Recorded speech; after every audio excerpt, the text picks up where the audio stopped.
ಸ್ನೇಹಿತರೆ ಎಲ್ಲರೂ ಕೂಡ ನಮಸ್ಕಾರಗಳು. ಕಳೆದ ತರಗತಿಯಲ್ಲಿ ನಾವು 2014ರಿಂದ 24ರವರೆಗಿನ ಟಿಇಟಿ ಪ್ರಶ್ನೆ ಪತ್ರಿಕೆ 2 ಗೆ ಸಂಬಂಧಪಟ್ಟ ಹಾಗೆ ಘಟಕವಾರು ವಿಶ್ಲೇಷಣೆಯನ್ನು ನೋಡ್ತಾ ಹೋದ್ವಿ. ಯಾವುದಕ್ಕೆ ಸಂಬಂಧಪಟ್ಟ ಹಾಗೆ ಅಂದ್ರೆ ಕನ್ನಡ ವ್ಯಾಕರಣಕ್ಕೆ ಸಂಬಂಧಪಟ್ಟ ಹಾಗೆ ಪ್ರಶ್ನೋತ್ತರಗಳನ್ನ ನೋಡ್ತಾ ಹೋದ್ವಿ. ಏನೇನು ವಿಚಾರಗಳು ಅಂತಕ್ಕಂಥದ್ದು ಆಲ್ರೆಡಿ ಒಂದು ವಿಡಿಯೋ ಅಪ್ಲೋಡ್ ಆಗಿದೆ, ಅದನ್ನ ನೋಡಿದ್ರೆ ನಿಮಗೆ ಗೊತ್ತಾಗುತ್ತೆ. ಜೊತೆಗೆ ಟಿಇಟಿಗೆ ಸಂಬಂಧಪಟ್ಟ ಹಾಗೆ ಯಾವೆಲ್ಲ ವಲಯದಲ್ಲಿ ನಮಗೆ ಯಾವ ಎಷ್ಟೆಷ್ಟು ಪ್ರಶ್ನೆಗಳನ್ನ ಕೇಳ್ತಾನೆ ಅಂತ ಹೇಳಿ ಇದು ಒಂದು ಚಿತ್ರಣ ನಿಮಗೆ ಇದ್ರ ಬಗ್ಗೆ ಆಲ್ರೆಡಿ ಮಾಹಿತಿ ಇದೆ. ನೀವು ನೋಡ್ಕೊಳ್ಳಿ ಏನೆಲ್ಲ ಕ್ವಾಲಿಫಿಕೇಶನ್ ಬೇಕು, ಜೊತೆಗೆ ಟಿಇಟಿ ಎಲಿಜಿಬಲ್ ಆಗೋದಕ್ಕೆ ಎಷ್ಟು ಮಾರ್ಕ್ಸ್ ತಗೊಳ್ಬೇಕು ಅನ್ನೋ ಮಾಹಿತಿ ಕೂಡ ಇದೆ. ಆಲ್ರೆಡಿ ನಾವು ವ್ಯಾಕರಣಕ್ಕೆ ಸಂಬಂಧಪಟ್ಟ ಹಾಗೆ ಬೋಧನೆಯನ್ನ ನೋಡಿದಾಗ ಅಂದ್ರೆ ಏನೆಲ್ಲ ಪ್ರಶ್ನೆಗಳು ಅಂದ್ರೆ ವಿಭಕ್ತಿ ಪ್ರತ್ಯಯದ ಮೇಲೆ ಇದುವರೆಗೂ ಏನೆಲ್ಲ ಪ್ರಶ್ನೆಗಳನ್ನ ಕೇಳಿದ್ದಾರೆ ಅನ್ನೋ ವಿಚಾರದಲ್ಲಿ ಘಟಕವಾರು ವಿಶ್ಲೇಷಣೆಯನ್ನ ಕೊಟ್ಟಿದ್ದೀವಿ. ಆ ವಿಡಿಯೋವನ್ನ ನೋಡಿ ನಿಮ್ಗೆ ಅಲ್ಲಿ ಮಾಹಿತಿ ಸಿಗುತ್ತೆ. ಇಂದಿನ ವಿಡಿಯೋದಲ್ಲಿ ನಾವು ಜೊತೆಗೆ ಇದು ಒಂಚೂರು ನಿಮಗೆ ಮಾಹಿತಿ ಇರಲಿ, ಯಾಕೆಂತಂದ್ರೆ ಆ ವಿಡಿಯೋವನ್ನ ನೋಡೋದಕ್ಕೆ ನಿಮಗೆ ಸ್ಫೂರ್ತಿ ಕೂಡ ಬರಬಹುದು. ಈ ಒಂದು ಡಯಾಗ್ರಾಮ್ ಅಥವಾ ಬ್ಲೂ ಪ್ರಿಂಟ್ ಅನ್ನ ನೋಡಿದ್ರೆ ಕನ್ನಡ ವ್ಯಾಕರಣದ ಮೇಲೆ ಎಷ್ಟು ಪ್ರಶ್ನೆಗಳನ್ನ ಕೇಳಿದ್ದಾರೆ, ದ್ವಿರುಕ್ತಿ, ಜೋಡಿ ಪದ, ಅನುಕರಣವ್ಯಯ, ತತ್ಸಮ ತದ್ಭವ, ನುಡಿಗಟ್ಟುಗಳು, ರೂಢನಾಮ, ಅಂಕಿತನಾಮ, ಅನ್ವರ್ಥನಾಮ, ವಿದ್ಯಾರ್ಥಕ, ಸಕರ್ಮಕ, ಅಕರ್ಮಕ, ನಾಮಪದಗಳು, ವಿಶೇಷಣ, ಸರ್ವನಾಮಗಳು, ಸಂಧಿಗಳು, ಸಮಾಸಗಳು, ಎಷ್ಟೆಷ್ಟು ಪ್ರಶ್ನೆಗಳನ್ನ ಕೇಳಿದ್ದಾರೆ ಅಂತೇಳಿ ಆಲ್ರೆಡಿ ವ್ಯಾಕರಣಕ್ಕೆ ಸಂಬಂಧಪಟ್ಟಂತ ವಿಡಿಯೋದಲ್ಲಿ ನಿಮ್ಗೆ ಮಾಹಿತಿ ಇದೆ. ಅನಂತ ಜ್ಞಾನಧಾರೆ ಟಿಇಟಿ ಕನ್ನಡ ವ್ಯಾಕರಣ ಅಂತ ಹೇಳಿ ಟೈಪ್ ಮಾಡಿದ್ರೆ ನಿಮಗೆ ಓಪನ್ ಆಗುತ್ತೆ, ಅಥವಾ ಅನಂತ ಜ್ಞಾನಧಾರೆ ಚಾನಲ್ ಅನ್ನು ಓಪನ್ ಮಾಡಿದ್ರೆ ನಿಮ್ಗೆ ಇಷ್ಟು ಮಾಹಿತಿ ಸಿಗುತ್ತೆ. ಈ ಒಂದು ವಲಯದಲ್ಲಿ ಅಂದ್ರೆ 2014ರಿಂದ 24ರವರೆಗೆ ಈ ಒಂದು ವ್ಯಾಕರಣದ ಮೇಲೆ ಇಷ್ಟು ಪ್ರಶ್ನೆಗಳನ್ನ ಕೇಳಿದ್ದಾರೆ ಅಂತ ಹೇಳ್ತಾ, ಈಗ ಇಂದಿನ ತರಗತಿಯಲ್ಲಿ ನಾವು 2014ರಿಂದ 26ರವರೆಗೆ ಬೋಧನಾ ಶಾಸ್ತ್ರದ ಮೇಲೆ ಏನೆಲ್ಲ ಪ್ರಶ್ನೆಗಳನ್ನ ಕೇಳಿದ್ದಾರೆ ಅಂತಕ್ಕಂಥದ್ದನ್ನ ಘಟಕವಾರು ವಿಶ್ಲೇಷಣೆ ಮಾಡ್ತಾ ಹೋಗೋಣ ಬನ್ನಿ. ಇದು ಕನ್ನಡ ಭಾಷೆ ಮತ್ತು ಬೋಧನಾ ಶಾಸ್ತ್ರಕ್ಕೆ ಸಂಬಂಧಪಟ್ಟಂತ ಪ್ರಶ್ನೋತ್ತರಗಳಾಗಿರ್ತವೆ. ಅದಕ್ಕೂ ಮುನ್ನ ಸ್ನೇಹಿತರೆ, ನೀವಿನ್ನೂ ನಮ್ಮ ಚಾನಲ್ ಸಬ್ಸ್ಕ್ರೈಬ್ ಮಾಡಿಲ್ಲ ಅಂದ್ರೆ ಸಬ್ಸ್ಕ್ರೈಬ್ ಮಾಡಿ, ಜೊತೆಗೆ ಎಲ್ಲಾ ವಿಡಿಯೋಗಳನ್ನ ನೋಡಿ ಅಂತ ಹೇಳ್ತಾ, ಜೊತೆಗೆ ವ್ಯಾಕರಣಕ್ಕೆ ಸಂಬಂಧಪಟ್ಟ ಹಾಗೆ ಸಂಪೂರ್ಣ ಮಾಹಿತಿ ಇದೆ, ಅದರಲ್ಲೂ ಸಂಪೂರ್ಣ ವ್ಯಾಕರಣ ಅಂತೂ ತುಂಬಾ ಒಳ್ಳೆ ಫೀಡ್ಬ್ಯಾಕ್ ಕೂಡ ಬಂದಿದೆ, ಅದನ್ನ ನೋಡಿ ಅಂತ ಹೇಳ್ತಾ ಇಂದಿನ ತರಗತಿಗೆ ಹೋಗೋ ಮುನ್ನ ಇದ್ರ ಬಗ್ಗೆ ಬ್ಲೂ ಪ್ರಿಂಟ್ ಅನ್ನ ನೋಡ್ತಾ ಹೋಗೋಣ. ಅಂದ್ರೆ ಯಾವ್ಯಾವ ಟಾಪಿಕ್ ಮೇಲೆ ಏನೆಲ್ಲ ಪ್ರಶ್ನೆ ಕೇಳಿದ್ದಾರೆ ಅಂತ ಹೇಳಿ. ಬೋಧನಾ ಶಾಸ್ತ್ರದಲ್ಲಿ ಕನ್ನಡಕ್ಕೆ ಸಂಬಂಧಪಟ್ಟ ಹಾಗೆ LSRW ಮೇಲೆ ಪ್ರಶ್ನೆಗಳನ್ನ ಕೇಳಿದ್ದಾರೆ. ಗೊತ್ತಿದೆ LSRW ಅಂತಂದ್ರೆ ಲಿಸನಿಂಗ್, ಸ್ಪೀಕಿಂಗ್, ರೀಡಿಂಗ್, ರೈಟಿಂಗ್ ಅಂತ ಹೇಳಿ. ಆಲಿಸುವಿಕೆ ಮೇಲೆ 9 ಪ್ರಶ್ನೆ ಕೇಳಿದ್ದಾರೆ. ಮಾತನಾಡುವಿಕೆ ಮೇಲೆ 14 ಪ್ರಶ್ನೆ, ಓದುವಿಕೆಗೆ ಸಂಬಂಧಪಟ್ಟ ಹಾಗೆ 7 ಪ್ರಶ್ನೆ, ಬರೆಯುವಿಕೆಗೆ 8 ಪ್ರಶ್ನೆ, ಭಾಷೆ, ಲಿಪಿ ಮತ್ತು ಭಾಷಾ ತಜ್ಞರಿಗೆ ಸಂಬಂಧಪಟ್ಟ ಹಾಗೆ 5 ಪ್ರಶ್ನೆಗಳು, ಭಾಷಾ ಶಿಕ್ಷಕರಿಗೆ ಸಂಬಂಧಪಟ್ಟ ಹಾಗೆ 2 ಪ್ರಶ್ನೆ, ಬೋಧನೋಪಕರಣಗಳು TLM ಗೆ ಸಂಬಂಧಪಟ್ಟ ಹಾಗೆ 2 ಪ್ರಶ್ನೆ, ಭಾಷಾ ತರಗತಿ 3 ಪ್ರಶ್ನೆ, ಭಾಷೆ ಕಲಿಕೆ, ಭಾಷಾ ದೋಷಗಳಿಗೆ ಸಂಬಂಧಪಟ್ಟ ಹಾಗೆ 9 ಪ್ರಶ್ನೆಗಳು ಬಂದಿದ್ದಾವೆ. ಅಂದ್ರೆ ಇದು ಒಂದೇ ವರ್ಷದಲ್ಲಿ ಬಂದಿರುವಂತದ್ದಲ್ಲ ಸ್ನೇಹಿತರೆ, 14ರಿಂದ 24ರವರೆಗಿನ ಪ್ರಶ್ನೆ ಪತ್ರಿಕೆಗಳು ಬಂದಿರುವಂತದ್ದು. ಅವುಗಳನ್ನ ಒಂದು ಕಡೆ ಕಟ್ಟಿಕೊಡುವಂತ ಪ್ರಯತ್ನ. ಹೀಗಾದಾಗ ಏನಾಗುತ್ತೆ, ನಿಮ್ಗೆ ಇಡಿಯಾಗಿ ಮಾಹಿತಿ ಸಿಗುತ್ತೆ. ಮತ್ತೆ ಪರೀಕ್ಷೆಗಳಲ್ಲಿ ಅವರು ಯಾವುದೇ ರೀತಿ ಪ್ರಶ್ನೆಗಳನ್ನ ಕೇಳಿದ್ರು ಕೂಡ ಈಸಿಯಾಗಿ ಎದುರಿಸೋದಕ್ಕೆ ನಿಮ್ಗೆ ಒಂದು ಐಡಿಯಾ ಸಿಗುತ್ತೆ ಅಂತ ಹೇಳಿ. ಇದ್ರ ಜೊತೆಗೆ ಪರೀಕ್ಷೆಗಳಿಗೆ ಸಂಬಂಧಪಟ್ಟ ಹಾಗೆ 4 ಪ್ರಶ್ನೆಗಳು, ನೀಲನಕಾಶೆಗೆ ಸಂಬಂಧಪಟ್ಟ ಹಾಗೆ 1 ಪ್ರಶ್ನೆ, ಪಾಠ ಯೋಜನೆಗೆ 1 ಪ್ರಶ್ನೆ, ಮೌಲ್ಯಮಾಪನಕ್ಕೆ 3 ಪ್ರಶ್ನೆ, ಪರಿಹಾರ ಬೋಧನೆಗೆ 4 ಪ್ರಶ್ನೆ, ಕ್ರಿಯಾ ಸಂಶೋಧನೆಗೆ 3 ಪ್ರಶ್ನೆಗಳು, ಪಠ್ಯಪುಸ್ತಕಕ್ಕೆ 9 ಪ್ರಶ್ನೆ, ಉಕ್ತ ಲೇಖನಕ್ಕೆ 2 ಪ್ರಶ್ನೆ, ಗದ್ಯ ಪದ್ಯಕ್ಕೆ ಸಂಬಂಧಪಟ್ಟ ಹಾಗೆ 8 ಪ್ರಶ್ನೆ, ಬೋಧನಾ ಪದ್ಧತಿಗೆ ಸಂಬಂಧಪಟ್ಟ ಹಾಗೆ 5 ಪ್ರಶ್ನೆಗಳು, ಭಾಷಾಂತರಕ್ಕೆ ಸಂಬಂಧಪಟ್ಟ ಹಾಗೆ 1 ಪ್ರಶ್ನೆ, ರಾಷ್ಟ್ರೀಯ ಪಠ್ಯಕ್ರಮ 2005 ಇದಕ್ಕೆ ಸಂಬಂಧಪಟ್ಟ ಹಾಗೆ 2025ರಲ್ಲಿ 1 ಪ್ರಶ್ನೆಯನ್ನ ಕೇಳಿದ್ದಾರೆ. ನೆಕ್ಸ್ಟ್ ಪ್ರಜಾಪ್ರಭುತ್ವ ಮೌಲ್ಯಗಳಿಗೆ ಸಂಬಂಧಪಟ್ಟ ಹಾಗೆ 1 ಪ್ರಶ್ನೆಯನ್ನ ಕೇಳಿದ್ದಾರೆ ಸ್ನೇಹಿತರೆ. ಇದಿಷ್ಟು ಕೂಡ ನಮಗೆ ಒಂದು ಬ್ಲೂ ಪ್ರಿಂಟ್, ಯಾವ್ದಾವ್ದ್ರ ಮೇಲೆ ಹೆಚ್ಚು ಕಾನ್ಸಂಟ್ರೇಷನ್ ಮಾಡಿದ್ದಾರೆ ಇದುವರೆಗೂ ಕೂಡ, ಮತ್ತೆ ನಾವು ಹೇಗೆ ಓದ್ಬೇಕಾಗುತ್ತೆ ಅನ್ನೋದಕ್ಕೆ ನಿಮ್ಗೆ ಒಂದು ಐಡಿಯಾ ಸಿಗುತ್ತೆ ಇದನ್ನ ನೋಡಿದ್ರೆ. ಈಗ ನೋಡ್ತಾ ನೆಕ್ಸ್ಟ್ ಇದ್ರ ಜೊತೆಗೆ ಈ ವಿಡಿಯೋದ ಕೊನೆಯಲ್ಲಿ ಕೂಡ ಗದ್ಯ ಮತ್ತು ಪದ್ಯಕ್ಕೆ ಸಂಬಂಧಪಟ್ಟ ಹಾಗೆ ಯಾವ ರೀತಿ ಗದ್ಯವನ್ನ ಕೊಡ್ತಾರೆ, ಯಾವ ರೀತಿ ಪದ್ಯವನ್ನ ಕೊಡ್ತಾರೆ ಅಂತ ಹೇಳಿ, ಕೊನೆಯಲ್ಲಿ ಗದ್ಯ ಮತ್ತೆ ಪದ್ಯ 2024ರಲ್ಲಿ ಯಾವ ಗದ್ಯ ಭಾಗವನ್ನ ಕೊಟ್ಟಿದ್ರು ಮತ್ತು ಪದ್ಯ ಭಾಗವನ್ನ ಕೊಟ್ಟಿದ್ರು, ಅದಕ್ಕೆ ಸಂಬಂಧಪಟ್ಟಂತ ಯಾವ ರೀತಿ ಪ್ರಶ್ನೆಗಳನ್ನ ಕೇಳ್ತಾರೆ ಅಂತ ಮಾಹಿತಿ ಕೂಡ ಇದೆ. ಕೊನೆಯವರೆಗೂ ಕೂಡ ವಿಡಿಯೋನ ಸ್ಕಿಪ್ ಮಾಡದೆ ನೋಡಿ ಅಂತ ಹೇಳ್ತಾ ಈಗ ಮುಂದಿನ ತರಗತಿಗೆ ಹೋಗೋಣ ಬನ್ನಿ. ಸವಿಸ್ತಾರವಾಗಿ ಘಟಕವಾರು ಏನೆಲ್ಲ ಬೋಧನಾ ಶಾಸ್ತ್ರಕ್ಕೆ ಸಂಬಂಧಪಟ್ಟ ಹಾಗೆ ಪ್ರಶ್ನೆಗಳನ್ನ ಕೇಳಿದ್ದಾರೆ ಅಂತ ನೋಡ್ತಾ ಹೋಗೋಣ. ಸ್ಕಿಪ್ ಮಾಡದೆ ವಿಡಿಯೋವನ್ನ ನೋಡಿ ಹೀಗೆ ಸಹಕಾರವನ್ನ ಕೊಡಿ ಅಂತ ಹೇಳ್ತಾ ಸ್ನೇಹಿತರೆ ತರಗತಿಗೆ ಹೋಗೋಣ ಬನ್ನಿ. ಭಾಷಾ ಕೌಶಲ್ಯಗಳು ಅಂತಿದ್ದಾಗೆ ನಮಗೆ ನೆನಪಾಗ್ತಕ್ಕಂಥದ್ದು LSRW ಅಂದ್ರೆ ಆಲಿಸುವುದು, ಮಾತನಾಡುವುದು, ಓದುವುದು, ಬರೆಯುವುದು ಅಂತೇಳಿ. ಇದ್ರ ಮೇಲೂ ಕೂಡ ಸಾಕಷ್ಟು ಪ್ರಶ್ನೆಗಳನ್ನ ಕೇಳಿದ್ದಾರೆ. ಈಗ ಹೀಗೆ ಅನುಕೂಲ ಆಗುತ್ತೆ ನಿಮ್ಗೆ. ಏನಂತಂದ್ರೆ ಆಲಿಸುವಿಕೆ ಮೇಲೆ ಇದುವರೆಗೂ ಏನೆಲ್ಲ ಪ್ರಶ್ನೆಗಳನ್ನ ಕೇಳಿದ್ದಾರೆ ಅಂತೇಳಿ ಒಂದು ಕಡೆ ನಿಮ್ಗೆ ಸಿಕ್ಕಿದಾಗ ಅದ್ರ ಬಗ್ಗೆ ಹೆಚ್ಚಿನ ಜ್ಞಾನವನ್ನ ಪಡೆಯೋದಕ್ಕೆ ಅನುಕೂಲ ಆಗುತ್ತೆ ಅಂತ ಹೇಳ್ತಾ ಸ್ನೇಹಿತರೆ ಹೋಗೋಣ ಬನ್ನಿ. 2015ರಲ್ಲಿ 17ನೇ ಪ್ರಶ್ನೆ ಆಗಿತ್ತು. ಭಾಷಾ ಕೌಶಲ್ಯಗಳ ಕಲಿಕೆಯನ್ನು ಈ ರೀತಿ ನಿರ್ದೇಶಿಸಬೇಕು ಅಂತೇಳಿ. ಭಾಷೆಯನ್ನು ಕಲಿಸುವಂತದ್ದಲ್ಲ, ಅದು ಸ್ವಯಂ ಕಲಿಯುವಂತಹ ಕ್ರಿಯೆ ಅಂತೇಳಿ. ಭಾಷಾ ಕೌಶಲ್ಯಗಳನ್ನು ಸಮನ್ವಯತೆ ಹಾಗೂ ಸುರುಳಿ ಕ್ರಮದಲ್ಲಿ ಬೋಧಿಸುವುದು, ವ್ಯಾಕರಣ ಸೂತ್ರಗಳ ಆಧಾರದಲ್ಲಿಯೇ ಕಲಿಸುವುದು, ಭಾಷಾ ಪಠ್ಯದಲ್ಲಿ ಸಿದ್ಧ ಪಠ್ಯಗಳ ಮೂಲಕ ಕಲಿಸುವುದು ಅಂತೇಳಿ. ಸರಿಯಾದಂತ ಉತ್ತರ ಬಿ ಆಗಿರುತ್ತೆ. ಭಾಷಾ ಕೌಶಲ್ಯಗಳನ್ನು ಸಮನ್ವಯತೆ ಹಾಗೂ ಸುರುಳಿ ಕ್ರಮದಲ್ಲಿ ಬೋಧಿಸುವುದು ಅಂತೇಳಿ. ಅಂದ್ರೆ ಭಾಷಾ ಕೌಶಲ್ಯಗಳನ್ನ ಸಮನ್ವಯ ಸಾಧಿಸಬೇಕು, ಜೊತೆಗೆ ಒಂದಾದ್ಮೇಲೆ ಒಂದು ಆಲಿಸುವಿಕೆ, ಒಂದು ಕಥೆಯನ್ನ ಹೇಳ್ಬೇಕು, ನೆಕ್ಸ್ಟ್ ಅದನ್ನ ಮಾತನಾಡೋದಕ್ಕೆ ಅವ್ರಿಗೆ ಅವಕಾಶ ಮಾಡ್ಕೊಡ್ಬೇಕು, ಆ ಕಥೆಯನ್ನ ರಿಪೀಟ್ ಮಾಡೋದಕ್ಕೆ, ಆ ಕಥೆಯನ್ನ ಓದೋದಿಕ್ ಕೊಡ್ಬೇಕು, ಆ ಕಥೆಯನ್ನ ಬರೆಯೋದಿಕ್ ಕೊಡ್ಬೇಕು. ಈ ರೀತಿ ಸುರುಳಿ ಕ್ರಮದಲ್ಲಿ ಏನ್ ಮಾಡ್ಬೇಕಾಗುತ್ತೆ, ಬೋಧಿಸ್ಬೇಕಾಗುತ್ತೆ ಭಾಷಾ ಕೌಶಲ್ಯಗಳನ್ನ ಅಂತ ಹೇಳ್ತಾ ಸ್ನೇಹಿತರೆ. ನೆಕ್ಸ್ಟ್ ಇದು ಭಾಷಾ ಕೌಶಲ್ಯಗಳಲ್ಲಿ ಶಾಶ್ವತ ರೂಪ ಅಂತೇಳಿ ಒಂದು ಪ್ರಶ್ನೆಯನ್ನು ಕೇಳಿದ್ದಾರೆ 2017ರಲ್ಲಿ. ಇದು ಆಲಿಸುವಿಕೆ ಶಾಶ್ವತ ರೂಪನ, ಮಾತುಗಾರಿಕೆನ, ಓದುಗಾರಿಕೆನ, ಬರವಣಿಗೆನ ಅಂತೇಳಿ. ಆಲಿಸುವಿಕೆ ಅಂತಕ್ಕಂಥದ್ದು ಶಾಶ್ವತ ರೂಪ ಆಗಿರುತ್ತೆ ಅಂತ ಹೇಳ್ತಾ ನೆಕ್ಸ್ಟ್ ಮುಂದೆ ಹೋಗೋಣ ಬನ್ನಿ. ಭಾಷಾ ಕೌಶಲ್ಯಗಳನ್ನು ಬೆಳೆಸುವುದು 2024ರಲ್ಲಿ ಕೇಳಿದ್ದಾರೆ ಈ ಪ್ರಶ್ನೆಯನ್ನ. ಸಾಹಿತ್ಯಕ ಉದ್ದೇಶನ, ಭಾಷಿಕ ಉದ್ದೇಶನ, ನೈತಿಕ ಉದ್ದೇಶನ, ಮಾನಸಿಕ ಉದ್ದೇಶನ ಅಂತೇಳಿ. ಇದು ಭಾಷಿಕ ಉದ್ದೇಶ ಆಗಿದೆ. ಭಾಷಾ ಕೌಶಲ್ಯಗಳನ್ನ ಬೆಳೆಸುವಂಥದ್ದು ಒಂದು ಭಾಷಿಕ ಉದ್ದೇಶ ಆಗಿರುತ್ತೆ. ನೆಕ್ಸ್ಟ್ ಮಾತು, ಓದು, ಬರಹ ಉತ್ತಮವಾಗಿರಬೇಕಾದ್ರೆ ಈ ಕೌಶಲ್ಯಗಳು ಬಲಗೊಳ್ಳಬೇಕು ಅಂತೇಳಿ 2017ರಲ್ಲಿ ಪ್ರಶ್ನೆಯನ್ನು ಕೇಳಿದ್ದಾರೆ. ನೋಡಿ ಬರೆಯುವುದು, ವಾಕ್ಯ ರಚನೆ, ಕೇಳಿ ಬರೆಯುವುದು, ಕಾಪಿ ಬರೆಯುವುದು ಅಂತೇಳಿ. ಕೇಳಿ ಬರೆಯುವಂಥದ್ದು ಉತ್ತಮವಾಗಿರ್ತಕ್ಕಂಥ ಕೌಶಲ್ಯ, ಜೊತೆಗೆ ಬಲಗೊಳ್ಳೋದಕ್ಕೆ ಮಾತುಗಾರಿಕೆ, ಓದು, ಬರಹ ಇವು ಬಲಗೊಳ್ಳೋದಕ್ಕೆ ಕೇಳಿ ಬರೆಯುವಂಥದ್ದು ಉತ್ತಮ ಕೌಶಲ್ಯ ಆಗಿರುತ್ತೆ. ನೆಕ್ಸ್ಟ್ ಆಲಿಸುವಿಕೆಯನ್ನು ಉತ್ತಮಪಡಿಸುವ ಪ್ರಮುಖ ಅಂಶಗಳು, ಇವೆಲ್ಲ ಕೂಡ ಆಲಿಸುವಿಕೆಗೆ ಸಂಬಂಧಪಟ್ಟಿರತಕ್ಕಂಥ ಪ್ರಶ್ನೆಗಳಾಗಿದ್ದಾವೆ ಸ್ನೇಹಿತರೆ, ನೋಡ್ಕೊಳ್ಳಿ. ಆಲಿಸುವಿಕೆಯನ್ನು ಉತ್ತಮಪಡಿಸುವ ಪ್ರಮುಖ ಅಂಶಗಳು ಯಾವುದು ಅಂತ ಹೇಳಿ 2019ರಲ್ಲಿ ಕೇಳಿದ್ದಾರೆ. ಆಸಕ್ತಿಯಿಂದ, ವಸ್ತುನಿಷ್ಠತೆಯಿಂದ ಹೇಳುವವರನ್ನು ನೋಡುತ್ತಾ ಗ್ರಹಿಸುವುದು, ಆಲಿಸುತ್ತಾ ಉದ್ದೇಶಪೂರ್ವಕವಲ್ಲದೆ ಗ್ರಹಿಸುವುದು, ಸಹಜವಾಗಿ ನಿರಂತರವಾಗಿ ಆಲಿಸದೆ ಗ್ರಹಿಸುವುದು, ಪೂರ್ವಗ್ರಹದಿಂದ ಮುಕ್ತ ಮನಸ್ಸಿಲ್ಲದೆ ಗ್ರಹಿಸುವುದು. ಪ್ರಮುಖ ಅಂಶಗಳು ಯಾವುವು ಅಂತೇಳಿ ಪ್ರಶ್ನೆ ಕೇಳಿದರೆ, ಆಸಕ್ತಿಯಿಂದ, ವಸ್ತುನಿಷ್ಠತೆಯಿಂದ ಹೇಳುವವರನ್ನು ನೋಡುತ್ತಾ ಗ್ರಹಿಸುವುದು, ಇದು ಒಂದು ಆಲಿಸುವಿಕೆಯ ಆಲಿಸುವಿಕೆ ಕೌಶಲ್ಯವನ್ನು ಉತ್ತಮಪಡಿಸುವಂತ ಪ್ರಮುಖ ಅಂಶ ಆಗಿರುತ್ತೆ ಸ್ನೇಹಿತರೆ. ನೆಕ್ಸ್ಟ್ ಇದಾದ್ಮೇಲೆ ಒಬ್ಬ ಸಾಮಾನ್ಯ ವಿದ್ಯಾರ್ಥಿಯು ಪರಿಣಾಮಕಾರಿ ಕಲಿಕೆಯ ಪ್ರಕ್ರಿಯೆಯ ನಂತರ ಪ್ರಕ್ರಿಯೆಗೆ ಸಂಬಂಧಿಸಿದ ಸಾಮಾನ್ಯ ಅಂಶಗಳಿಗೆ ಆತ ಸಮರ್ಪಕವಾಗಿ ಪ್ರತಿಕ್ರಿಯಿಸುತ್ತಿಲ್ಲ ಎಂದರೆ ಅದಕ್ಕೆ ಪ್ರಮುಖ ಕಾರಣ ಏನು ಅಂತೇಳಿ ಪ್ರಶ್ನೆಯನ್ನ ಕೇಳಿದ್ದಾರೆ. ಈ ರೀತಿ ಪ್ರಶ್ನೆಗಳು ನಮಗೆ ಸ್ವಲ್ಪ ಗೊಂದಲ ಮೂಡುತ್ತೆ, ಎರಡೆರಡು ಸಲ ಓದ್ಕೊಳ್ಬೇಕಾಗುತ್ತೆ, ಟೈಮ್ ಓಡ್ತಾ ಇರುತ್ತೆ ಎಕ್ಸಾಮ್ ಅಲ್ಲಿ ಕೂತಾಗ. ಸ್ವಲ್ಪ ಈ ತರದನ್ನೆಲ್ಲ ಪ್ರಾಕ್ಟೀಸ್ ಮಾಡ್ಕೊಳ್ಳಿ. ಆತನ ಪ್ರಮುಖ ಅಂಶಗಳನ್ನು ಪಟ್ಟಿ ಮಾಡಿಕೊಂಡಿಲ್ಲ ಅಂತನ, ಆತ ತನ್ನನ್ನು ಚಟುವಟಿಕೆಗಳಲ್ಲಿ ತೊಡಗಿಸಿಕೊಂಡಿಲ್ಲ, ಆತ ವಿಷಯಗಳನ್ನು ಸರಿಯಾಗಿ ಆಲಿಸಿಲ್ಲ, ಆತನಿಗೆ ಸ್ಪಷ್ಟವಾಗಿ ಓದಲು ಗೊತ್ತಿಲ್ಲ ಅಂತೇಳಿ. ಆತ ವಿಷಯವನ್ನು ಸರಿಯಾಗಿ ಆಲಿಸಿಲ್ಲ ಅಂತೇಳಿ ಅಂದ್ರೆ ಅವನು ಸರಿಯಾಗಿ ಪ್ರತಿಕ್ರಿಯೆ ನೀಡ್ತಾ ಇಲ್ಲ ಅಂತಂದ್ರೆ ಅವನು ಸರಿಯಾಗಿ ವಿಚಾರವನ್ನ ಕೇಳಿಸ್ಕೊಂಡಿಲ್ಲ ಅಂತೇಳಿ. ಅಂದ್ರೆ ತರಗತಿನಲ್ಲಿ ನಾವು ಏನಾದ್ರೂ ಪ್ರಶ್ನೆ ಮಾಡ್ಬೇಕಾದ್ರೆ ಒಬ್ಬ ವಿದ್ಯಾರ್ಥಿಯನ್ನ ಮಧ್ಯದಲ್ಲಿ ನಿಲ್ಲಿಸ್ತೀವಿ, ನಾನು ಏನ್ ಹೇಳ್ದೆ ಹೇಳಿ ಇವಾಗ ಅಂತೇಳಿ. ಯಾಕೆಂದ್ರೆ ಅವನು ಏನೋ ಯೋಚನೆ ಮಾಡ್ತಿರ್ತಾನೆ, ಅವನ ಸಂದರ್ಭದಲ್ಲಿ ಅವ್ನು ಕೇಳಿಸ್ಕೊಂಡಿರಲ್ಲ, ಅವನು ರೆಸ್ಪಾನ್ಸ್ ಮಾಡ್ಲಿಲ್ಲ ಅಂದ್ರೆ ಅವ್ನು ಕೇಳಿಸ್ಕೊಂಡಿಲ್ಲ ಅಂತ. ಇನ್ನೂ ಕೆಲವೊಂದು ಸಂದರ್ಭದಲ್ಲಿ ವಿದ್ಯಾರ್ಥಿಗಳು ಏನೋ ನೋಡ್ತಿರ್ತಾರೆ, ಏನೋ ಮಾಡ್ತಿರ್ತಾರೆ, ಆದ್ರೆ ಅವ್ರು ಹೇಳೋದನ್ನೆಲ್ಲ ಕೂಡ ಕೇಳಿಸ್ಕೊಳ್ತಾ ಇರ್ತಾರೆ. ಈ ತರ ವಿದ್ಯಾರ್ಥಿಗಳನ್ನು ನಾವು ತರಗತಿನಲ್ಲಿ ನೋಡ್ತೀವಿ. ಇದು ಕೂಡ ಆಲಿಸುವುದು ಮೊದಲು ಕಲಿಯಬೇಕಾಗತ್ತೆ, ನಂತರ ಮಾತನಾಡೋದನ್ನ ಕಲಿಬೇಕು, ಓದೋದನ್ನ ಬರೆಯೋದನ್ನ ಕಲಿಬೇಕಾಗತ್ತೆ. ಇದು LSRW ನಿಯಮ ಆಗಿರುತ್ತೆ. ನೆಕ್ಸ್ಟ್ ಪ್ರಶ್ನೆಗಳನ್ನ ಚೆನ್ನಾಗಿ ನೆನ್ಪಿಟ್ಕೊಳ್ಳಿ ಸ್ನೇಹಿತರೆ. ಅವ್ನು ಏನೇ ಪ್ರಶ್ನೆಗಳನ್ನ ಕೇಳಿದ್ರು ಕೂಡ LSRW ಆರ್ಡರ್ಲೇ ಕೇಳಿರ್ತಾರೆ. ಈ ಬೇಸ್ಡ್ ಮೇಲೆ ನಾವು ಗುರುತಿಸಬೇಕಾಗುತ್ತೆ ಆನ್ಸರ್ಗಳನ್ನ. ಚೆನ್ನಾಗಿ ನೆನ್ಪಿಟ್ಕೊಳ್ಳಿ. ಆಲಿಸುವ ಕೌಶಲ್ಯದಲ್ಲಿ ಬರಬಹುದಾದ ವ್ಯಕ್ತಿನಿಷ್ಠ ದೋಷ ಏನು ಅಂತ ಹೇಳಿ ಕೇಳಿದ್ದಾರೆ. ವಿಷಯ ಮತ್ತು ವ್ಯಕ್ತಿಯ ಬಗ್ಗೆ ಪೂರ್ವಗ್ರಹ ಹೊಂದಿ ಕೇಳುವುದು, ಅತಿ ವೇಗವಾದ ಮಾತುಗಾರಿಕೆ, ಹಿಂಜರಿಕೆ ತೋರುತ್ತಾ ಮಾತನಾಡುವುದು, ಬಿಟ್ಟು ವಿಷಯ ಆಲಿಸುವುದು ಅಂತೇಳಿ. ಆಲಿಸುವ ಕೌಶಲ್ಯದಲ್ಲಿ ಬರಬಹುದಾದ ವ್ಯಕ್ತಿನಿಷ್ಠ ದೋಷ ಅಂತೇಳಿ. ವಿಷಯ ಅಥವಾ ವ್ಯಕ್ತಿಯ ಬಗ್ಗೆ ಪೂರ್ವಗ್ರಹ ಹೊಂದಿ ಕೇಳುವುದು, ವ್ಯಕ್ತಿ ಏನೋ ಅಂತೇಳಿ ನಾವು ಒಬ್ಬ ವ್ಯಕ್ತಿ ಬಗ್ಗೆ ಏನಾದ್ರು ಒಂದು ಭಾವನೆ ಇಟ್ಕೊಂಡಿರ್ತೀವಲ್ಲ, ಆ ಆಧಾರದ ಮೇಲೆ ಕೇಳುವಂಥದ್ದು ವ್ಯಕ್ತಿನಿಷ್ಠ ದೋಷ ಆಗಿರುತ್ತೆ. ನೆಕ್ಸ್ಟ್ ಉತ್ತಮ ಆಲಿಸುವಿಕೆಯ ಪ್ರಮುಖ ಲಕ್ಷಣ ಇದಾಗಿದೆ ಅಂತ ಹೇಳಿ 2023ರಲ್ಲಿ ಕೇಳಿದ್ದಾರೆ. ಮೇಲರಿಮೆ ಅಥವಾ ಕೀಳರಿಮೆ ಇಂದ ಕೇಳುವುದು, ಉತ್ತಮ ಭಾಷಾ ಸಾಮರ್ಥ್ಯದೊಂದಿಗೆ ಆಲಿಸುವುದು, ಆಲಿಸುವಿಕೆಯಲ್ಲಿ ಇಮ್ಮರಳುವಿಕೆ ಇರುವುದು, ಹೇಳುವ ವ್ಯಕ್ತಿಯ ಕುರಿತು ಪೂರ್ವಗ್ರಹ ಭಾವನೆ ಹೊಂದಿರುವುದು ಅಂತೇಳಿ ಪ್ರಶ್ನೆಯನ್ನು ಕೇಳಿದರೆ ಉತ್ತಮ ಆಲಿಸುವಿಕೆಯ ಲಕ್ಷಣ ಇದಾಗಿದೆ ಅಂತೇಳಿ. ಉತ್ತಮ ಭಾಷಾ ಸಾಮರ್ಥ್ಯಗಳೊಂದಿಗೆ ಆಲಿಸುವುದು ಅಂತೇಳಿ ಉತ್ತರ ಆಗಿರುತ್ತೆ ಸ್ನೇಹಿತರೆ. LSRW ಬೇಸ್ ಮೇಲೆ ಗುರುತಿಸಬೇಕಾಗತ್ತೆ. ಸಾಮಾನ್ಯ ಅರ್ಥದಲ್ಲಿ ಆಲಿಸುವಿಕೆ ಎಂದರೆ 2024ರಲ್ಲಿ ಪ್ರಶ್ನೆಯನ್ನು ಕೇಳಿದರೆ ಕೇಳುವಿಕೆ, ಮಾತನಾಡುವಿಕೆ, ಬರೆಯುವಿಕೆ, ಓದುವಿಕೆ. ಸಾಮಾನ್ಯ ಅರ್ಥದಲ್ಲಿ ಆಲಿಸುವಿಕೆ ಅಂದ್ರೆ ಕೇಳುವಿಕೆ ಅಂತಕ್ಕಂಥದ್ದು ತುಂಬಾ ಈಸಿ ಆಗಿರ್ತಕ್ಕಂಥ ಪ್ರಶ್ನೆ. ನೆಕ್ಸ್ಟ್ ಮಾತುಗಾರಿಕೆಗೆ ಸಂಬಂಧಪಟ್ಟಾಗಿ ಒಂದಷ್ಟು ಪ್ರಶ್ನೆಗಳನ್ನ ಕೇಳಿದರೆ ಇದುವರೆಗೂ ಕೂಡ ಆಲಿಸೋದು ಫಸ್ಟ್ ಸ್ಟೆಪ್. ಇವಾಗ ಎರಡನೇ ಸ್ಟೆಪ್ ಸ್ಪೀಕಿಂಗ್. ಓಕೆನಾ, ಮಾತುಗಾರಿಕೆ.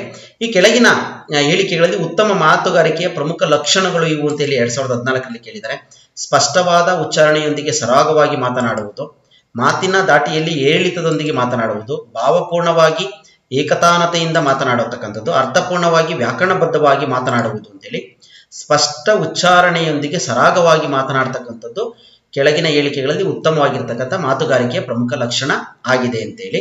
ನೆಕ್ಸ್ಟ್, ವಿದ್ಯಾರ್ಥಿಗಳಲ್ಲಿ ಕಂಡುಬರುವ ಉತ್ತಮ ಮಾತುಗಾರಿಕೆಯ ಲಕ್ಷಣ ಏನು ಅಂತೇಳಿ 2019ರಲ್ಲಿ ಕೇಳಿದರೆ, ಉದ್ದೇಶಪೂರ್ವಕವಾಗಿ ಮಾನಸಿಕ ಸಿದ್ಧತೆಯಿಂದ ಸರಳವಾಗಿ ಅರ್ಥಬದ್ಧವಾಗಿ ವ್ಯಾಕರಣಬದ್ಧವಾಗಿ ಮಾತನಾಡೋದ, ಮಾತಿನಲ್ಲಿ ಇಮ್ಮರಳುವಿಕೆ ಮತ್ತು ಅತಿಯಾಗಿ ಪುನರಾವರ್ತನೆ ಇರುವುದ, ಹೇಳುವವರನ್ನು ನೋಡಿಕೊಂಡು ಪದಗಳನ್ನು ನುಂಗುತ್ತಾ ಸುತ್ತಿ ಬಳಸಿ ಮಾತನಾಡೋದ, ಗಾಬರಿಯಿಂದ ಆತುರದಿಂದ ಅಸಹಜವಾಗಿ ಅಪೂರ್ಣ ವಾಕ್ಯಗಳ ಮೂಲಕ ಮಾತನಾಡೋದ ಅಂತೇಳಿ. ಇವುಗಳೆಲ್ಲ ಸ್ವಲ್ಪ ಓದ್ಕೊಳ್ಳೋದಕ್ಕೆ ನಮಗೆ ಟೈಮ್ ಹಿಡಿಯುತ್ತೆ. ಕ್ಲೀನಾಗಿ ಓದ್ಕೊಳ್ಳಿ. ಎಕ್ಸಾಮಲ್ಲಿ ಕೂತಾಗ ಕನ್ಫ್ಯೂಸ್ ಆಗಬೇಡಿ, ಗಾಬರಿ ಆಗಬೇಡಿ. ಗಾಬರಿ ಆದಷ್ಟು ನಮಗೆ ಟೈಮ್ ಓಡ್ತಾ ಇರುತ್ತೆ, ಆದರೆ ಆನ್ಸರ್ನ ಹುಡ್ಕೊಳ್ಳೋದಕ್ಕೆ ಗೊಂದಲ ಆಗ್ತೀವಿ. ಗಾಬರಿ ಆಗಬೇಡಿ, ಕಾಮಾಗಿ ಓದ್ಕೊಳ್ಳಿ. ಟೈಮ್ ಆಯಿತು ಅಂತ ಓದ್ಕೊಳ್ಳೋಕೆ ಹೋದ್ರೆ ಟೈಮ್ ಆಗ್ತಾನೆ ಇರುತ್ತೆ. ಉತ್ತರ ಬಂದಿದ್ದಕ್ಕೆ ಉದ್ದೇಶಪೂರ್ವಕವಾಗಿ ಮಾನಸಿಕ ಸಿದ್ಧತೆಯಿಂದ ಸರಳವಾಗಿ ಅರ್ಥಬದ್ಧವಾಗಿ ವ್ಯಾಕರಣಬದ್ಧವಾಗಿ ಮಾತನಾಡ್ತಕ್ಕಂಥದ್ದು ಇಲ್ಲಿ ಉತ್ತಮ ಮಾತುಗಾರಿಕೆಯ ಲಕ್ಷಣ ಆಗಿರುತ್ತೆ ವಿದ್ಯಾರ್ಥಿಗಳಲ್ಲಿ ಅಂತ ಹೇಳ್ತಾ. ನೆಕ್ಸ್ಟ್, ಮತ್ತೊಂದು ಪ್ರಶ್ನೆ ಮಾತುಗಾರಿಕೆ ಮೇಲೆ. ಮಾತನಾಡುವ ಕೌಶಲ್ಯಕ್ಕೆ ಸಂಬಂಧಪಟ್ಟಂತೆ ಮೌಲ್ಯಮಾಪನ ಕಾರ್ಯದಲ್ಲಿ ಈ ಚಟುವಟಿಕೆಗಳು ಹೆಚ್ಚು ಪರಿಣಾಮಕಾರಿ ಅಂತ 2014ರಲ್ಲಿ ಕೇಳಿದರೆ, ಮಾತುಗಾರಿಕಾ ಕೌಶಲ್ಯಕ್ಕೆ ಮೌಲ್ಯಮಾಪನ ಮಾಡೋದಕ್ಕೆ ಯಾವ ಚಟುವಟಿಕೆ ಹೆಚ್ಚು ಪರಿಣಾಮಕಾರಿ ಅಂತೇಳಿ, ಸಂದರ್ಶನ, ಅಭಿನಯ, ಸಂಭಾಷಣೆ, ಚರ್ಚನ, ಆಶುಭಾಷಣ, ಸಂದರ್ಶನ, ಚರ್ಚೆ, ಸಂಭಾಷಣೆ, ಚರ್ಚೆ, ಆಶುಭಾಷಣ, ಸಂದರ್ಶನ, ಯೋಜನೆ, ಸಂಭಾಷಣೆ, ಸಂದರ್ಶನ, ಗುಂಪು ಕಾರ್ಯ, ಆಶುಭಾಷಣ. ಇಲ್ಲಿ ಆಶುಭಾಷಣ, ಸಂದರ್ಶನ, ಚರ್ಚೆ ಮತ್ತು ಸಂಭಾಷಣೆ ಸರಿಯಾದಂತ ಉತ್ತರ ಆಗಿರುತ್ತೆ. ಬಾಯ್ದೆರೆ ವಾಚನದಲ್ಲಿ ಪಾಲಿಸಬೇಕಾದ ಅತಿ ಮುಖ್ಯ ಗುಣ ಯಾವುದು ಅಂತೇಳಿ, ಸರಿಯಾಗಿ ನಿಂತು ಗಂಭೀರವಾಗಿ ಓದುವುದು, ಸ್ಪಷ್ಟ ಉಚ್ಚಾರ ಮತ್ತು ಧ್ವನಿ ಏರಿಳಿತಗಳನ್ನು ಅಳವಡಿಸಿ ಓದುವುದು, ಪಠ್ಯವನ್ನು ವೇಗವಾಗಿ ಮತ್ತು ನಿರರ್ಗಳವಾಗಿ ಓದುವುದು, ಪ್ರತಿಯೊಂದು ಪದ ಮತ್ತು ವ್ಯಾಕರಣಗಳನ್ನು ಬಿಡಿಸಿ ಓದುವುದು, ಸ್ಪಷ್ಟ ಉಚ್ಚಾರ ಮತ್ತು ಧ್ವನಿ ಏರಿಳಿತಗಳನ್ನು ಅಳವಡಿಸಿ ಓದುವುದು ಅಂತಕ್ಕಂಥದ್ದು ಇಲ್ಲಿ ಸರಿಯಾದಂಥ ಉತ್ತರ ಆಗಿರುತ್ತೆ. ಬಾಯ್ದೆರೆ ಅಂದ್ರೆ ನಾವು ಬುಕ್ಸ್ ತೆಗೆದು ಮಗುವಿಗೆ ಓದೋದಕ್ಕೆ ಹೇಳ್ತೀವಲ್ಲ ಜೋರಾಗಿ, ಆ ಒಂದು ಸಂದರ್ಭದಲ್ಲಿ ಸ್ಪಷ್ಟ ಉಚ್ಚಾರ ಮತ್ತು ಧ್ವನಿ ಏರಿಳಿತಗಳನ್ನ ಅಳವಡಿಸಿಕೊಂಡು ಓದಬೇಕಾಗತ್ತೆ. ನಾವು ಯಾವುದೇ ಇದನ್ನ ಮಾಡ್ಬೇಕಾದ್ರೂ ಕೂಡ ತರಗತಿ ಸನ್ನಿವೇಶಗಳಿಗೆ ಅನ್ವಯ ಮಾಡಿಕೊಂಡೇ ಉತ್ತರಿಸಬೇಕಾಗತ್ತೆ, ಆನ್ಸರ್ನ ಮಾಡಬೇಕಾಗತ್ತೆ. ಭಾವಪೂರ್ಣ ಮಾತುಗಾರಿಕೆ ಸಾಮರ್ಥ್ಯ ಬೆಳೆಸಲು ಸೂಕ್ತವಾದ ಚಟುವಟಿಕೆ ಯಾವುದು ಅಂತೇಳಿ 2015ರಲ್ಲಿ ಕೇಳಿದ್ದಾರೆ. ಮಾತುಗಾರಿಕೆ ಮೇಲೆ ಪ್ರಶ್ನೆಗಳು ಸ್ನೇಹಿತರೆ, ಇವನ್ನೆಲ್ಲ ಒಂದ್ ಕಡೆ ನೋಟ್ಸ್ ಮಾಡ್ಕೊಳ್ಳಿ. ಪ್ರಶ್ನೆಗೆ ಉತ್ತರಿಸುವುದು, ಕತೆ ನಿರೂಪಣೆ ಮಾಡೋದು, ಶಾಲಾ ವರದಿಯ ವಾಚನ, ದಿನಪತ್ರಿಕೆಯ ವಾಚನ ಅಂತೇಳಿ ಭಾವಪೂರ್ಣ ಮಾತುಗಾರಿಕೆಗೆ ಕತೆ ನಿರೂಪಣೆ ಮಾಡಬೇಕಾಗುತ್ತೆ. ಒಂದು ಊರಲ್ಲಿ ಒಂದು ಕಾಡಿತ್ತಂತೆ, ಒಂದು ರಾಜ ಇದ್ದಂತೆ, ಈ ರೀತಿ ಭಾವನೆಗಳನ್ನ ತುಂಬಿ ಹೇಳ್ಬೇಕಾಗತ್ತೆ. ನೆಕ್ಸ್ಟ್, ವಿದ್ಯಾರ್ಥಿಗಳ ಮೌಖಿಕ ಅಭಿವ್ಯಕ್ತಿ ಸಾಮರ್ಥ್ಯವನ್ನು ಮಾಪನ ಮಾಡಲು ಬಳಸುವ ಸಾಧನ ಯಾವುದು ಅಂತಾನೆ ಹೇಳಿ ಕೇಳಿದರೆ, ಪಠ್ಯಾಧಾರಿತ ಪ್ರಶ್ನೆಗಳನ್ನು ಕೇಳುವುದು, ಪ್ರಬಂಧ ಮಾದರಿ ಪ್ರಶ್ನೆಗಳಿಗೆ ಉತ್ತರ ಬರೆಸುವುದು, ವಸ್ತುನಿಷ್ಠ ಪ್ರಶ್ನೆಗಳಿಗೆ ಉತ್ತರಿಸುವುದು, ಭಾಷಾ ಪಠ್ಯಗಳ ಬಗೆಗೆ ಉಕ್ತ ಲೇಖನ ನೀಡುವುದು ಅಂತೇಳಿ ಮೌಖಿಕ ಸಾಮರ್ಥ್ಯವನ್ನು ಬೆಳೆಸೋದಕ್ಕೆ ಪ್ರಶ್ನೆಯನ್ನು ಕೇಳಿದರೆ, ಪಠ್ಯಾಧಾರಿತ ಪ್ರಶ್ನೆಗಳನ್ನ ಕೇಳುವಂಥದ್ದು ಇದು ಮೌಖಿಕ ಅಭಿವ್ಯಕ್ತಿ ಸಾಮರ್ಥ್ಯ ಆಗಿರುತ್ತೆ ಸ್ನೇಹಿತರೆ. ನೋಡ್ಕೊಳ್ಳಿ, ಇನ್ನು ಮಿಕ್ಕಿದ ಆಪ್ಷನ್ಗಳು ಅದಕ್ಕೆ ಅನ್ವಯ ಆಗೋದಿಲ್ಲ. ಉತ್ತಮ ಮೌಖಿಕ ಅಭಿವ್ಯಕ್ತಿ ಕೌಶಲ್ಯಕ್ಕೆ ವ್ಯತಿರಿಕ್ತವಾದದ್ದು ಯಾವುದು ಅಂತ ಹೇಳಿ 2017ಕ್ಕೆ ಕೇಳಿದರೆ, ಧ್ವನಿ ಏರಿಳಿತಗಳು, ಇಮ್ಮರಳುವಿಕೆ, ಸ್ಪಷ್ಟ ಉಚ್ಚಾರ, ನಿಲುಗಡೆ ಪಾಲನೆ ಅಂತೇಳಿ. ಇಮ್ಮರಳುವಿಕೆ ಇದು ವ್ಯತಿರಿಕ್ತವಾದದ್ದು, ಅಂದ್ರೆ ಮತ್ತೆ ಮತ್ತೆ ಹೇಳಿದ್ದನ್ನೇ ಹೇಳ್ತಿರ್ತಾರೆ, ಇದು ಉತ್ತಮ ಮೌಖಿಕ ಅಭಿವ್ಯಕ್ತಿಗೆ ವ್ಯತಿರಿಕ್ತ ಆಗಿರ್ತಕ್ಕಂಥದ್ದು. ನೆಕ್ಸ್ಟ್, ಇದಾದ್ಮೇಲೆ ವಿದ್ಯಾರ್ಥಿ ಉಗ್ಗುವಿಕೆ, ತೊದಲುವಿಕೆಯ ಮುಖ್ಯ ಕಾರಣ ಏನು ಅಂತ ಹೇಳಿ ಕೇಳಿದರೆ, ಪದ ಸಂಪತ್ತಿನ ಕೊರತೆನ, ಸಾಂದರ್ಭಿಕ ಪದಗಳನ್ನ ಬಳಸದೇ ಇರೋದ, ಧ್ವನ್ಯಂಗಗಳಲ್ಲಿ ಕಂಡುಬರುವ ದೋಷಗಳ, ವಚನ, ಕಾಲ, ಲಿಂಗಗಳನ್ನು ಗಮನಿಸದೇ ಇರೋದ ಅಂತೇಳಿ. ಧ್ವನ್ಯಂಗಗಳಲ್ಲಿ ಕಂಡು ಬರ್ತಕ್ಕಂಥ ದೋಷ, ಈ ಕಾರಣದಿಂದಾಗಿ ಏನಾಗುತ್ತೆ, ಮಗು ಉಗ್ಗುತ್ತೆ, ತೊದಲುತ್ತೆ, ಈ ರೀತಿ ಸನ್ನಿವೇಶಗಳನ್ನ ನಾವು ನೋಡ್ತಾ ಹೋಗ್ತೀವಿ. 2017ರಲ್ಲಿ ಉತ್ತಮ ಮಾತುಗಾರಿಕೆಯ ಲಕ್ಷಣಗಳಲ್ಲಿ ಇದು ಅನಪೇಕ್ಷಿತ ಲಕ್ಷಣ, ಅನಪೇಕ್ಷಿತ ಲಕ್ಷಣ ಅಂತ ಹೇಳಿ ಕೇಳಿದರೆ, ಅನಪೇಕ್ಷಿತ ಲಕ್ಷಣ ಯಾವುದು ಅಂತೇಳಿ ಇಲ್ಲಿ ಉದ್ದೇಶಪೂರ್ವಕವಾಗಿ ಮಾನಸಿಕ ಸಿದ್ಧತೆಯಿಂದ ಮಾತನಾಡುವುದು, ಮಾತಿನಲ್ಲಿ ಪದೇ ಪದೇ ಇಮ್ಮರಳುವಿಕೆ ಇರುವುದು, ನಿರರ್ಗಳವಾಗಿ ಭಾವಪೂರ್ಣವಾಗಿ ಮಾತನಾಡುವುದು, ಧ್ವನಿ ಏರಿಳಿತ ಮತ್ತು ನಿಲುಗಡೆ ಅನುಸರಿಸಿ ಮಾತನಾಡುವುದು ಅಂತೇಳಿ. ಮಾತಿನಲ್ಲಿ ಪದೇ ಪದೇ ಇಮ್ಮರಳುವಿಕೆ ಇರತಕ್ಕಂಥದ್ದು ಅನಪೇಕ್ಷಿತ ಲಕ್ಷಣ ಆಗಿರುತ್ತೆ ಮಾತುಗಾರಿಕೆನಲ್ಲಿ. ಓಕೆನಾ, ನೋಡಿ, ಅವೆರಡು ಪ್ರಶ್ನೆಗಳು ಮಾತುಗಾರಿಕೆಗೆ ಮೇಲೆ ಇಮ್ಮರಳುವಿಕೆಗೆ ಸಂಬಂಧಪಟ್ಟಿದ್ದೇ ಆಗಿರುತ್ತೆ. 8ನೇ ತರಗತಿಯ ಬಿ ವಿಭಾಗದ ವಿದ್ಯಾರ್ಥಿಗೆ ಶಿಕ್ಷಕರು ಆಶುಭಾಷಣ, ಏಕಪಾತ್ರಾಭಿನಯ, ಚರ್ಚಾ ಸ್ಪರ್ಧೆ ಏರ್ಪಡಿಸುವುದರ ಉದ್ದೇಶ ಏನು ಅಂತ ಹೇಳಿ ಪ್ರಶ್ನೆ ಕೇಳಿದರೆ 2019ರಲ್ಲಿ ಉತ್ತಮ ಓದುಗಾರರನ್ನಾಗಿಸಲು, ಉತ್ತಮ ಮಾತುಗಾರರನ್ನಾಗಿಸಲು, ಉತ್ತಮ ಬರಹಗಾರರನ್ನಾಗಿಸಲು, ಉತ್ತಮ ಆಲಿಸುವಿಕೆಯನ್ನು ಬೆಳೆಸಲು ಅಂತೇಳಿ. ಇಲ್ಲಿ ಬಿ ವಿಭಾಗದ ವಿದ್ಯಾರ್ಥಿಗಳು ಆಶುಭಾಷಣ, ಏಕಪಾತ್ರಾಭಿನಯ ಮಾಡ್ತಕ್ಕಂಥದ್ದು ಉತ್ತಮ ಮಾತುಗಾರರನ್ನಾಗಿಸಲು. ಈ ರೀತಿ ಪ್ರಶ್ನೆಗಳು ಬಂದ್ರೆ ಈಸಿಯಾಗಿ ಗುರುತಿಸ್ತೀರಾ ಸ್ನೇಹಿತರೆ, ಏನು ಕಷ್ಟ ಆಗೋದಿಲ್ಲ. 2020ರಲ್ಲಿ ಕೇಳಿದರೆ ಉತ್ತಮ ಮಾತುಗಾರಿಕೆ ಲಕ್ಷಣಕ್ಕೆ ಸೇರಿದೆ ಅಂತೇಳಿ. ನೇರವಾಗಿ ಮಾತನಾಡದೆ ಸುತ್ತಿ ಬಳಸಿ ಮಾತನಾಡೋದು, ಇದು ಸೇರಿಲ್ಲ ಉತ್ತಮ ಮಾತುಗಾರಿಕೆ ಲಕ್ಷಣಕ್ಕೆ. ವಿಷಯದ ಪೂರ್ವ ತಿಳುವಳಿಕೆ ಇಲ್ಲದೆ ಮಾತನಾಡೋದು ಇದು ಸೇರಿಲ್ಲ. ಇಮ್ಮರಳುವಿಕೆ ಪುನರಾವರ್ತನೆ ಮಾಡುತ್ತಾ ಮಾತನಾಡೋದು ಇದು ಸೇರಿಲ್ಲ. ಸಂದರ್ಭಕ್ಕನುಗುಣವಾಗಿ ಹಿತಮಿತವಾಗಿ ಮಾತನಾಡೋದು ಇದು ಸೇರಿರುತ್ತೆ. ಹೀಗೆ ಸರಿಯಾದಂತ ಉತ್ತರ ಆಗಿರುತ್ತೆ. ನೆಕ್ಸ್ಟ್, ಉತ್ತಮ ಮಾತುಗಾರಿಕಾ ಕೌಶಲ್ಯ ಬೆಳೆಸುವ ಚಟುವಟಿಕೆಗಳು ಏನೇನು ಅಂತ ಕೇಳಿದರೆ ಕಾಪಿ ಪುಸ್ತಕ ಬರೆಸೋದ, ಪಾತ್ರಾಭಿನಯನ, ದಿನಪತ್ರಿಕೆಗಳ ಸಂಗ್ರಹಣ, ವ್ಯಾಕರಣ ನಿಯಮಗಳ ಕಂಠಪಾಠನ ಅಂತೇಳಿ. ಪಾತ್ರಾಭಿನಯ ಅದೇ ಉತ್ತಮ ಮಾತುಗಾರಿಕಾ ಕೌಶಲ್ಯ ಬೆಳೆಸೋದಕ್ಕೆ ಆಗಿರ್ತಕ್ಕಂಥದ್ದು. ತುಂಬಾ ಈಸಿ ಇರ್ತವೆ. ಈ ತರ ಪ್ರಶ್ನೆಗಳು ಕೇಳಿದ್ರೆ ನೀವು ಈಸಿಯಾಗಿ ಆನ್ಸರ್ ಮಾಡ್ಬೋದು. ಯಾಕೆಂದ್ರೆ ಇವನ್ನೆಲ್ಲ ಮನನ ಮಾಡಿರ್ತೀರಿ. ಈ ತರ ಪ್ರಶ್ನೆಗಳ ಪತ್ರಿಕೆಗಳನ್ನ ಬಿಡಿಸಿದಾಗ ನಿಮ್ಗೆ ಸಾಕಷ್ಟು ಅನುಕೂಲ ಆಗಿರುತ್ತೆ. ಉತ್ತಮ ಮಾತುಗಾರಿಕಾ ಕೌಶಲ್ಯವು ಇದಕ್ಕೆ ಪೋಷಕ ಅಂತೇಳಿ 22ರಲ್ಲಿ ಕೇಳಿದರೆ ವಿಮರ್ಶಾತ್ಮಕ ವಾಚನ, ಸೂಕ್ಷ್ಮ ವಾಚನ, ಮೌನ ವಾಚನ, ಗಟ್ಟಿ ವಾಚನ ಅಂತೇಳಿ. ಇಲ್ಲಿ ಗಟ್ಟಿ ವಾಚನ ಅಂತಕ್ಕಂಥದ್ದು ಉತ್ತಮ ಮಾತುಗಾರಿಕೆಗೆ ಸಂಬಂಧಪಟ್ಟಂತ ಪೋಷಕ ಆಗಿರುತ್ತೆ. ಭಾಷಾ ಕಲಿಕೆಯ ಅನುಕ್ರಮಣಿಕೆ ತತ್ವದನ್ವಯ ಸರಿಯಾದ ಕಲಿಕೆಯ ರೀತಿ ಈಗಿರುತ್ತದೆ ಅಂತ 2014ರಲ್ಲಿ ಕೇಳಿದ್ದಾರೆ. ಬಿಡಿ ಪದಗಳು ಮೊದಲು, ನಂತರ ಪೂರ್ಣ ವಾಕ್ಯಗಳ ಕಲಿಕೆನ, ಮಾತುಗಾರಿಕಾ ಕೌಶಲ್ಯದ ನಂತರ ಓದುಗಾರಿಕಾ ಕೌಶಲ್ಯ ಕಲಿಸ್ಬೇಕಾ, ಮೌನ ಓದಿನ ನಂತರ ಬಾಯ್ದೆರೆ ವಾಚನದ ಕಲಿಕೆ ಆಗ್ಬೇಕಾ, ಸರಳದಿಂದ ಸಂಯುಕ್ತ, ಅಪರಿಚಿತದಿಂದ ಪರಿಚಿತ ಪದಗಳ ಕಲಿಕೆ ಆಗ್ಬೇಕಾ, ಮಾತುಗಾರಿಕೆ ಕೌಶಲ್ಯದ ನಂತರ ಓದುವ ಕೌಶಲ್ಯದ ಕಲಿಕೆ ಆಗ್ಬೇಕಾಗುತ್ತೆ. ಅದೇ ಹೇಳಿದ್ದು ಯಾವ ಬೇಸ್ಡ್ ಮೇಲೆ ಗುರುತಿಸ್ಬೇಕು ನಾವು ಅಂದ್ರೆ LSRW ಆಧಾರದ ಮೇಲೆ ಗುರುತಿಸ್ಬೇಕಾಗತ್ತೆ. ಫಸ್ಟ್ ಮಾತುಗಾರಿಕೆ, ಆಮೇಲೆ ಓದೋದಿಕ್ಕೆ ಬರ್ತೀವಿ, ಆಮೇಲೆ ಬರೆಯೋದಿಕ್ಕೆ ಬರ್ತೀವಿ. ಓಕೆನಾ? ಈ ಆಧಾರದ ಮೇಲೆ ಗುರುತಿಸ್ಬೇಕು, ಆನ್ಸರ್ ಮಾಡ್ಬೇಕಾಗತ್ತೆ. ಚೆನ್ನಾಗಿ ನೆನ್ಪಿಟ್ಕೊಳ್ಳಿ. ಇನ್ನ ಓದುಗಾರಿಕೆ ಮೇಲೆ ಏನೆಲ್ಲ ಪ್ರಶ್ನೆಗಳನ್ನ ಕೇಳಿದ್ದಾರೆ, ಸಾಕಷ್ಟು ಪ್ರಶ್ನೆಗಳನ್ನ ಇದ್ರ ಮೇಲೆ ಕೇಳಿದ್ದಾರೆ ಸ್ನೇಹಿತರೆ. ಹಾಗಾಗಿ ನೋಡ್ಕೊಳ್ಳಿ, ಒಂದು ಕಡೆ ನಿಮ್ಗೆ ಮಾಹಿತಿ ಸಿಗ್ತಾ ಹೋಗುತ್ತೆ. ಓದುವ ಪರಿಹಾರಾತ್ಮಕ ಕಾರ್ಯದಲ್ಲಿ ಈ ರೀತಿಯ ಪರಿಹಾರಾತ್ಮಕ ಚಟುವಟಿಕೆಗಳನ್ನು ನಡೆಸುವುದು ಹೆಚ್ಚು ಸೂಕ್ತ. ಓದುವ ಪರಿಹಾರಾತ್ಮಕ ಚಟುವಟಿಕೆಗಳಲ್ಲಿ ವಿಶೇಷ ತರಗತಿ ಶಿಕ್ಷಕರಿಂದ ತರಗತಿಯ ಎಲ್ಲಾ ವಿದ್ಯಾರ್ಥಿಗಳಿಗೆ ನಾವು ಪರಿಹಾರ ಬೋಧನೆಯನ್ನ ಚಟುವಟಿಕೆಗಳನ್ನ ರೂಪಿಸ್ಬೇಕಾ, ವಿಶೇಷ ತರಗತಿ ವಿಶೇಷ ಶಿಕ್ಷಕರಿಂದ ಓದುಗಾರಿಕೆಯಲ್ಲಿ ಹಿಂದುಳಿದ ವಿದ್ಯಾರ್ಥಿಗಳಿಗ, ವಿಶೇಷ ತರಗತಿ ವಿಶೇಷ ಶಿಕ್ಷಕರಿಂದ ಕಲಿಕೆಯಲ್ಲಿ ಹಿಂದುಳಿದ ವಿದ್ಯಾರ್ಥಿಗಳಿಗ, ಸಾಮಾನ್ಯ ತರಗತಿ ಶಿಕ್ಷಕರಿಂದ ಓದುಗಾರಿಕೆಯಲ್ಲಿ ಹಿಂದುಳಿದ ವಿದ್ಯಾರ್ಥಿಗಳಿಗ ಅಂತೇಳಿ. ಸರಿಯಾದಂತ ಉತ್ತರ ವಿಶೇಷ ತರಗತಿ ಮಾಡಬೇಕು, ವಿಶೇಷ ಶಿಕ್ಷಕರಿಗೆ ಓದುಗಾರಿಕೆಯಲ್ಲಿ ಹಿಂದುಳಿದ ವಿದ್ಯಾರ್ಥಿಗಳಿಗೆ ಸರಿಯಾದಂತ ಉತ್ತರ ಆಗಿರುತ್ತೆ ಸ್ನೇಹಿತರೆ. ನೆಕ್ಸ್ಟ್, ಓದುಗಾರಿಕೆಯನ್ನು ಪೋಷಿಸಲು ಸೂಕ್ತವಾದ ಚಟುವಟಿಕೆ ಯಾವುದು ಅಂತೇಳಿ. ಓದುವ ಬಗೆಗೆ ಚರ್ಚೆಗಳನ್ನು ಏರ್ಪಡಿಸುವಂಥದ್ದು, ಶಿಕ್ಷಕರ ನಿರ್ದೇಶನದಲ್ಲಿ ಗಟ್ಟಿ ವಾಚನ, ಶಾಸ್ತ್ರ ಕಾವ್ಯಗಳನ್ನು ಪಠಣ ಮಾಡುವುದು, ಪತ್ರಿಕೆ ಮತ್ತು ನಿಯತಕಾಲಿಕೆಗಳನ್ನು ನಿರಂತರವಾಗಿ ಓದುವುದು ಅಂತೇಳಿ. ಶಿಕ್ಷಕರ ನಿರ್ದೇಶನದಲ್ಲಿ ಗಟ್ಟಿ ವಾಚನ ಮಾಡೋದು ಓದುಗಾರಿಕೆಯನ್ನು ಪೋಷಣೆ ಮಾಡತಕ್ಕಂಥ ಸೂಕ್ತವಾದ ಚಟುವಟಿಕೆ ಆಗಿರುತ್ತೆ. ಆರಂಭದಲ್ಲಿ ಓದು ಕಲಿಸಲು ಬಳಸಬಹುದಾದ ಸೂಕ್ತ ಸಾಧನ ಯಾವುದು? ಆರಂಭದಲ್ಲಿ ಸ್ಟಾರ್ಟಿಂಗ್ ಮಗು ಶಾಲೆಗೆ ಬಂದಂತ ಸಂದರ್ಭದಲ್ಲಿ ಯಾವ ರೀತಿ ಅನುಕೂಲ ಅಂತೇಳಿ. ಇಲ್ಲಿ ವರ್ಣಮಾಲೆ ಚಾರ್ಟ್ನ, ಚಿತ್ರಸಹಿತ ವಾಕ್ಯಗಳ, ಭಾಷಾ ಪ್ರಯೋಗಾಲಯಗಳ, ಭಾಷಾ ಸಂಪನ್ಮೂಲನ ಅಂತೇಳಿ. ಇಲ್ಲಿ ವರ್ಣಮಾಲೆ ಚಾರ್ಟ್ಗಳು ಆರಂಭದಲ್ಲಿ ಓದು ಕಲಿಸೋದಕ್ಕೆ ಸೂಕ್ತವಾಗಿರ್ತವೆ. ಯಾಕೆಂದ್ರೆ ಆ, ಅರಸ ಈ ರೀತಿ ಹೇಳ್ತಾ ಹೋಗ್ತೀವಲ್ಲ, ಅಲ್ಲಿ ಅಕ್ಷರಗಳ ಕಲ್ಪನೆ ಬರ್ತಾ ಇರುತ್ತೆ, ಜೊತೆಗೆ ಪದಗಳನ್ನು ಕೂಡ ಅಕ್ಷರಗಳನ್ನ ಗುರುತಿಸುವಂತ ಪ್ರಯತ್ನ ಆಗುತ್ತೆ. ವರ್ಣಮಾಲೆ ಚಾರ್ಟ್ ಇದಕ್ಕೆ ಸೂಕ್ತವಾದಂತ ಉತ್ತರ ಆಗಿರುತ್ತೆ. ಧ್ವನಿ ಮತ್ತು ಮಾನಸಿಕ ಕ್ರಿಯೆಯನ್ನು ಬಿಂಬಿಸುವ ಭಾಷಾ ಕೌಶಲ್ಯ, ಧ್ವನಿ ಮತ್ತು ಮಾನಸಿಕ ಕ್ರಿಯೆ ಓದುಗಾರಿಕಾ ಕೌಶಲ್ಯನೇ ಆಗಿರುತ್ತೆ ಸ್ನೇಹಿತರೆ. ನೆಕ್ಸ್ಟ್, ಮುದ್ರಿತ ವಿಷಯವನ್ನು ಅರ್ಥಬದ್ಧವಾಗಿ ಶಾಬ್ದಿಕವಾಗಿ ಅಭಿವ್ಯಕ್ತಿಸುವ ಕ್ರಿಯೆಗೆ ನಾವೇನಂತ ಕರಿತೀವಿ? ಓದು ಅಂತ ಹೇಳಿ ಕರಿತೀವಿ. ಹಾಗಾಗಿ ಧ್ವನಿ ಮತ್ತು ಮಾನಸಿಕ ಕ್ರಿಯೆಯನ್ನು ಬಿಂಬಿಸುವಂಥದ್ದೇ ಓದುಗಾರಿಕೆ ಆಗಿರುತ್ತೆ. ನೆಕ್ಸ್ಟ್, ಇದಾದ್ಮೇಲೆ ವಿದ್ಯಾರ್ಥಿಗಳ ಓದುಗಾರಿಕೆ ಕೌಶಲ್ಯದ ಕಲಿಕೆ ಹಾಗೂ ಅಭ್ಯಾಸಕ್ಕೆ ನೆರವಾಗುವ ಸಾಧನಗಳು ಏನು ಅಂತ ಕೇಳಿದರೆ ಕತೆ ಪುಸ್ತಕಗಳು, ದಿನಪತ್ರಿಕೆಗಳ, ಕಂಪ್ಯೂಟರ್, ದೂರದರ್ಶನನ, ಪ್ರಬಂಧ, ಪ್ರಶ್ನೋತ್ತರನ, ಸಂಪನ್ಮೂಲ ಪುಸ್ತಕ, ಅಭ್ಯಾಸ ಪುಸ್ತಕನ ಅಂತೇಳಿ. ಇಲ್ಲಿ ಸಂಪನ್ಮೂಲ ಪುಸ್ತಕ ಮತ್ತು ಅಭ್ಯಾಸ ಪುಸ್ತಕ ಅಂತದ್ದು ಇದಕ್ಕೆ ಸೂಕ್ತವಾಗಿರ್ತಕ್ಕಂಥ ಉತ್ತರ ಆಗಿರುತ್ತೆ. ಓದಿನಲ್ಲಿ ಇಮ್ಮರಳುವಿಕೆ ಉಂಟಾಗಲು ಕಾರಣ ಏನು ಅಂತೇಳಿ. ಅಲ್ಲಿ ಮಾತುಗಾರಿಕೆನಲ್ಲಿ ಇಮ್ಮರಳುವಿಕೆ, ಇಲ್ಲಿ ಓದುಗಾರಿಕೆನಲ್ಲಿ ಇಮ್ಮರಳುವಿಕೆ ಏನಂತೇಳಿ ಪ್ರಶ್ನೆಯನ್ನು ಕೇಳಿದ್ದಾರೆ. ಇಲ್ಲಿ ಅವಧಾನ, ಏಕಾಗ್ರತೆ, ಅರ್ಥಗ್ರಹಣ ಇಲ್ದಲೇ ಇರೋದು. ಅಂದ್ರೆ ಏಕಾಗ್ರತೆ ಇಲ್ದಲೇ ಇರೋದು, ಅವಧಾನ ಒಂದ್ ಕಡೆ ಗಮನವನ್ನ ಕೇಂದ್ರೀಕರಿಸ್ತಲೇ ಇರತಕ್ಕಂಥದ್ದು, ಅರ್ಥ ಮಾಡ್ಕೊಳ್ದಲೇ ಇರ್ತಕ್ಕಂಥದ್ದು ಓದುವಿನಲ್ಲಿ ಇಮ್ಮರಳುವಿಕೆಗೆ ಕಾರಣ ಆಗಿರುತ್ತೆ. ಕೆಲವೊಂದು ಟೈಮಲ್ಲಿ ನಾವು ಸುಮ್ಮನೆ ಓದ್ಕೊಂಡು ಹೋಗ್ಬಿಡ್ತೀವಿ, ಅರ್ಥ ಮಾಡ್ಕೊಂಡಿರೋದಿಲ್ಲ.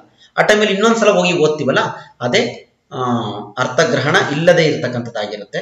ಇದನ್ನು ನೆನ್ಪಿಟ್ಕೊಳ್ಳಿ.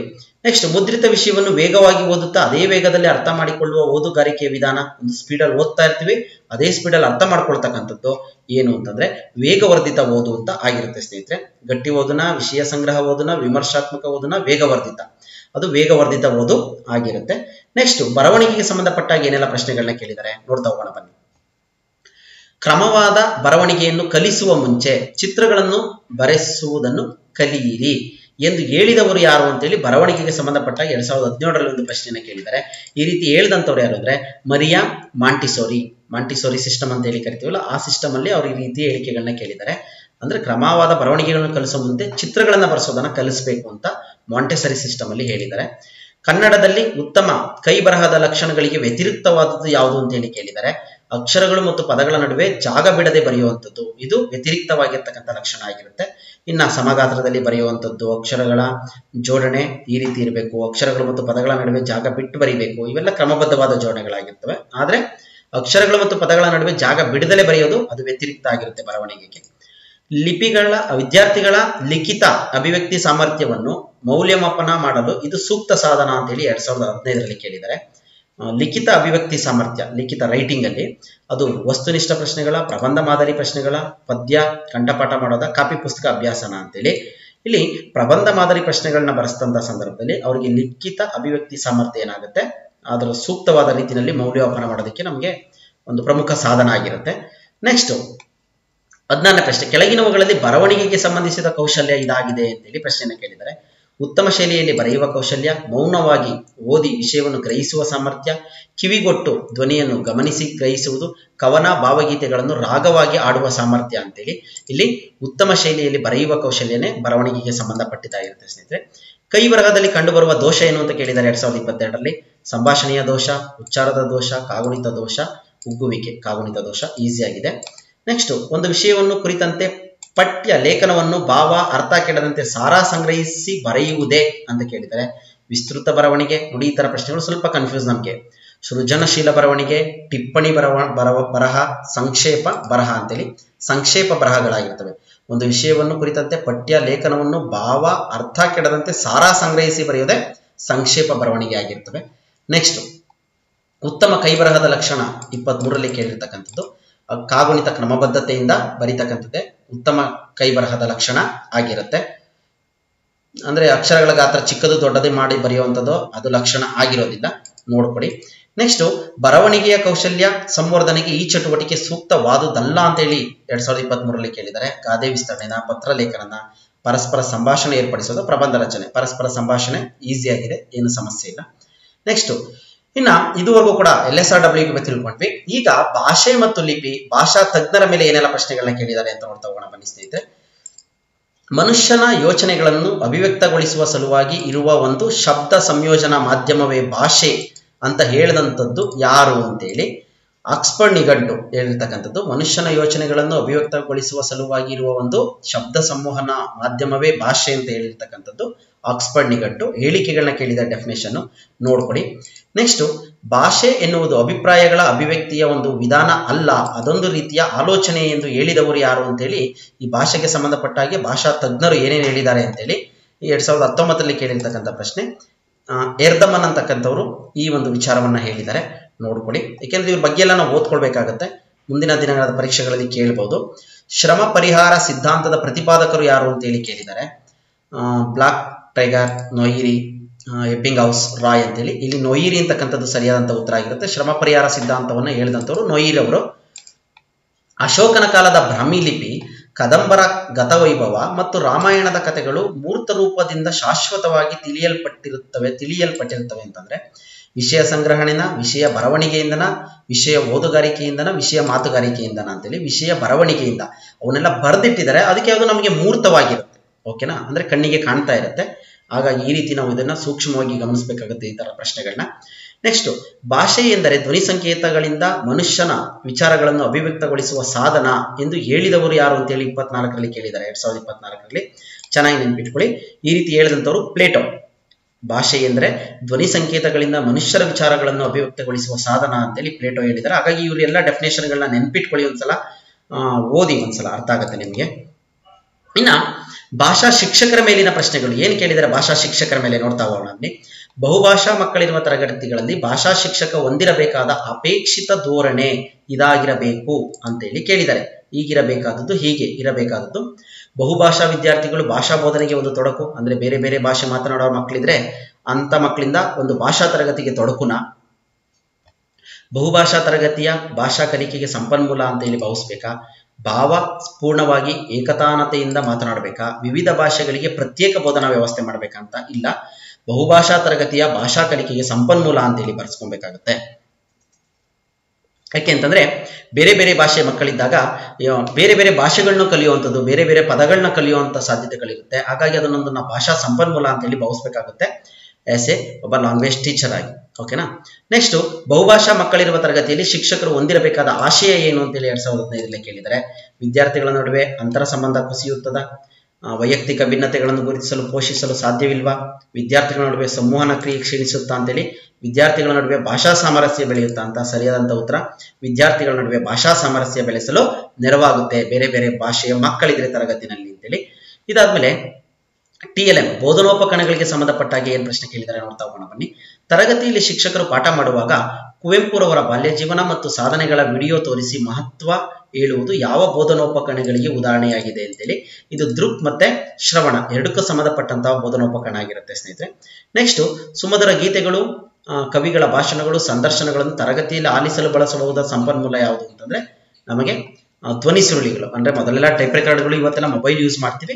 ಇಲ್ಲಿ ಧ್ವನಿ ಸುರುಳಿ ಅಂತಕ್ಕಂಥದ್ದು ಪ್ರಮುಖವಾಗಿರ್ತಕ್ಕಂಥ ಸಾಧನ ಆಗಿರುತ್ತೆ. ನೆಕ್ಸ್ಟ್, ಭಾಷಾ ತರಗತಿಗೆ ಸಂಬಂಧಪಟ್ಟಾಗಿ ಏನ್ ಪ್ರಶ್ನೆಗಳನ್ನ ಕೇಳಿದ್ದಾರೆ ನೋಡ್ತಾ ಹೋಗೋಣ ಬನ್ನಿ.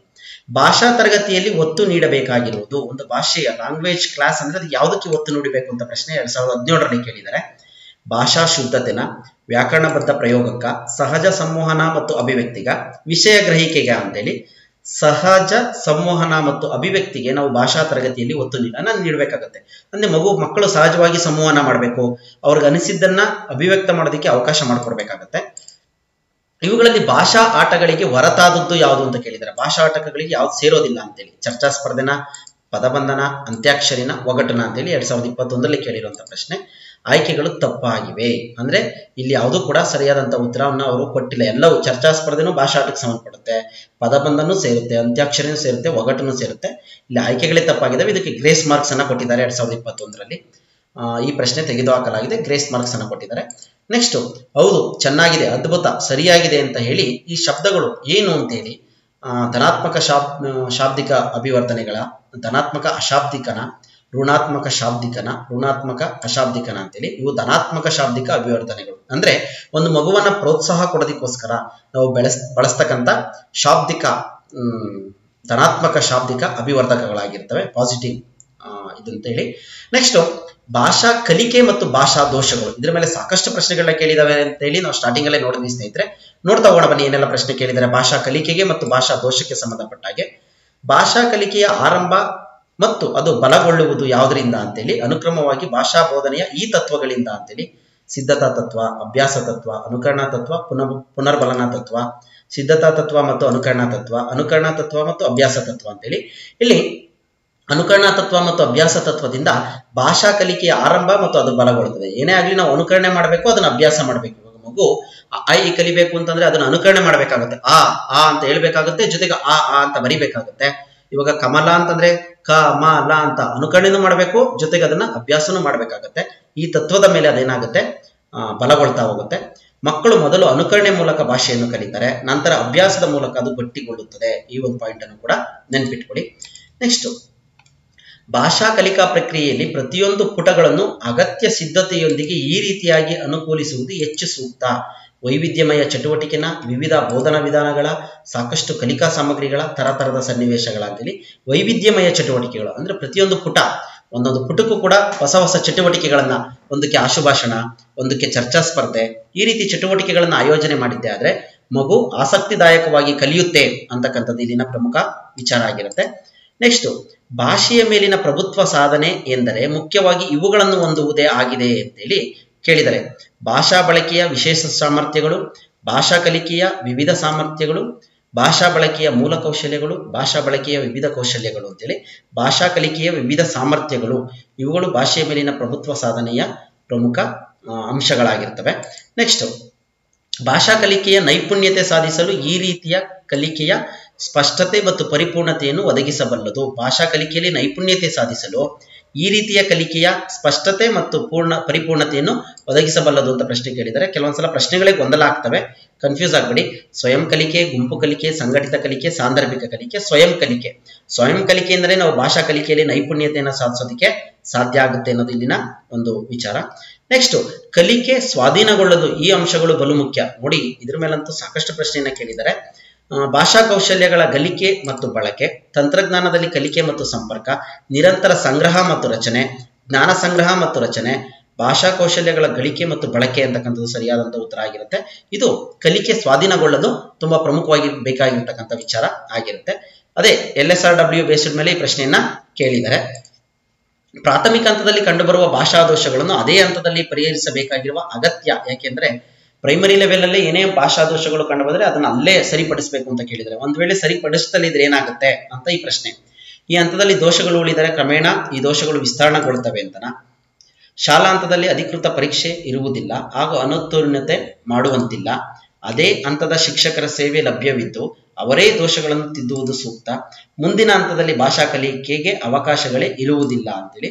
ಈ ಹಂತದಲ್ಲಿ ದೋಷಗಳು ಉಳಿದರೆ ಕ್ರಮೇಣ ಈ ದೋಷಗಳು ವಿಸ್ತಾರಗೊಳ್ತಾ ಹೋಗ್ತವೆ. ಅಂದ್ರೆ ಮಗು ಕಾಗುಣಿತದಲ್ಲಿ ಏನಾದ್ರೂ ದೋಷಗಳನ್ನ ಮಾಡ್ಕೊಂಡ್ರೆ ಅದನ್ನ ಅವಾಗ್ಲೇ ಸರಿಪಡಿಸ್ಬೇಕಾಗತ್ತೆ.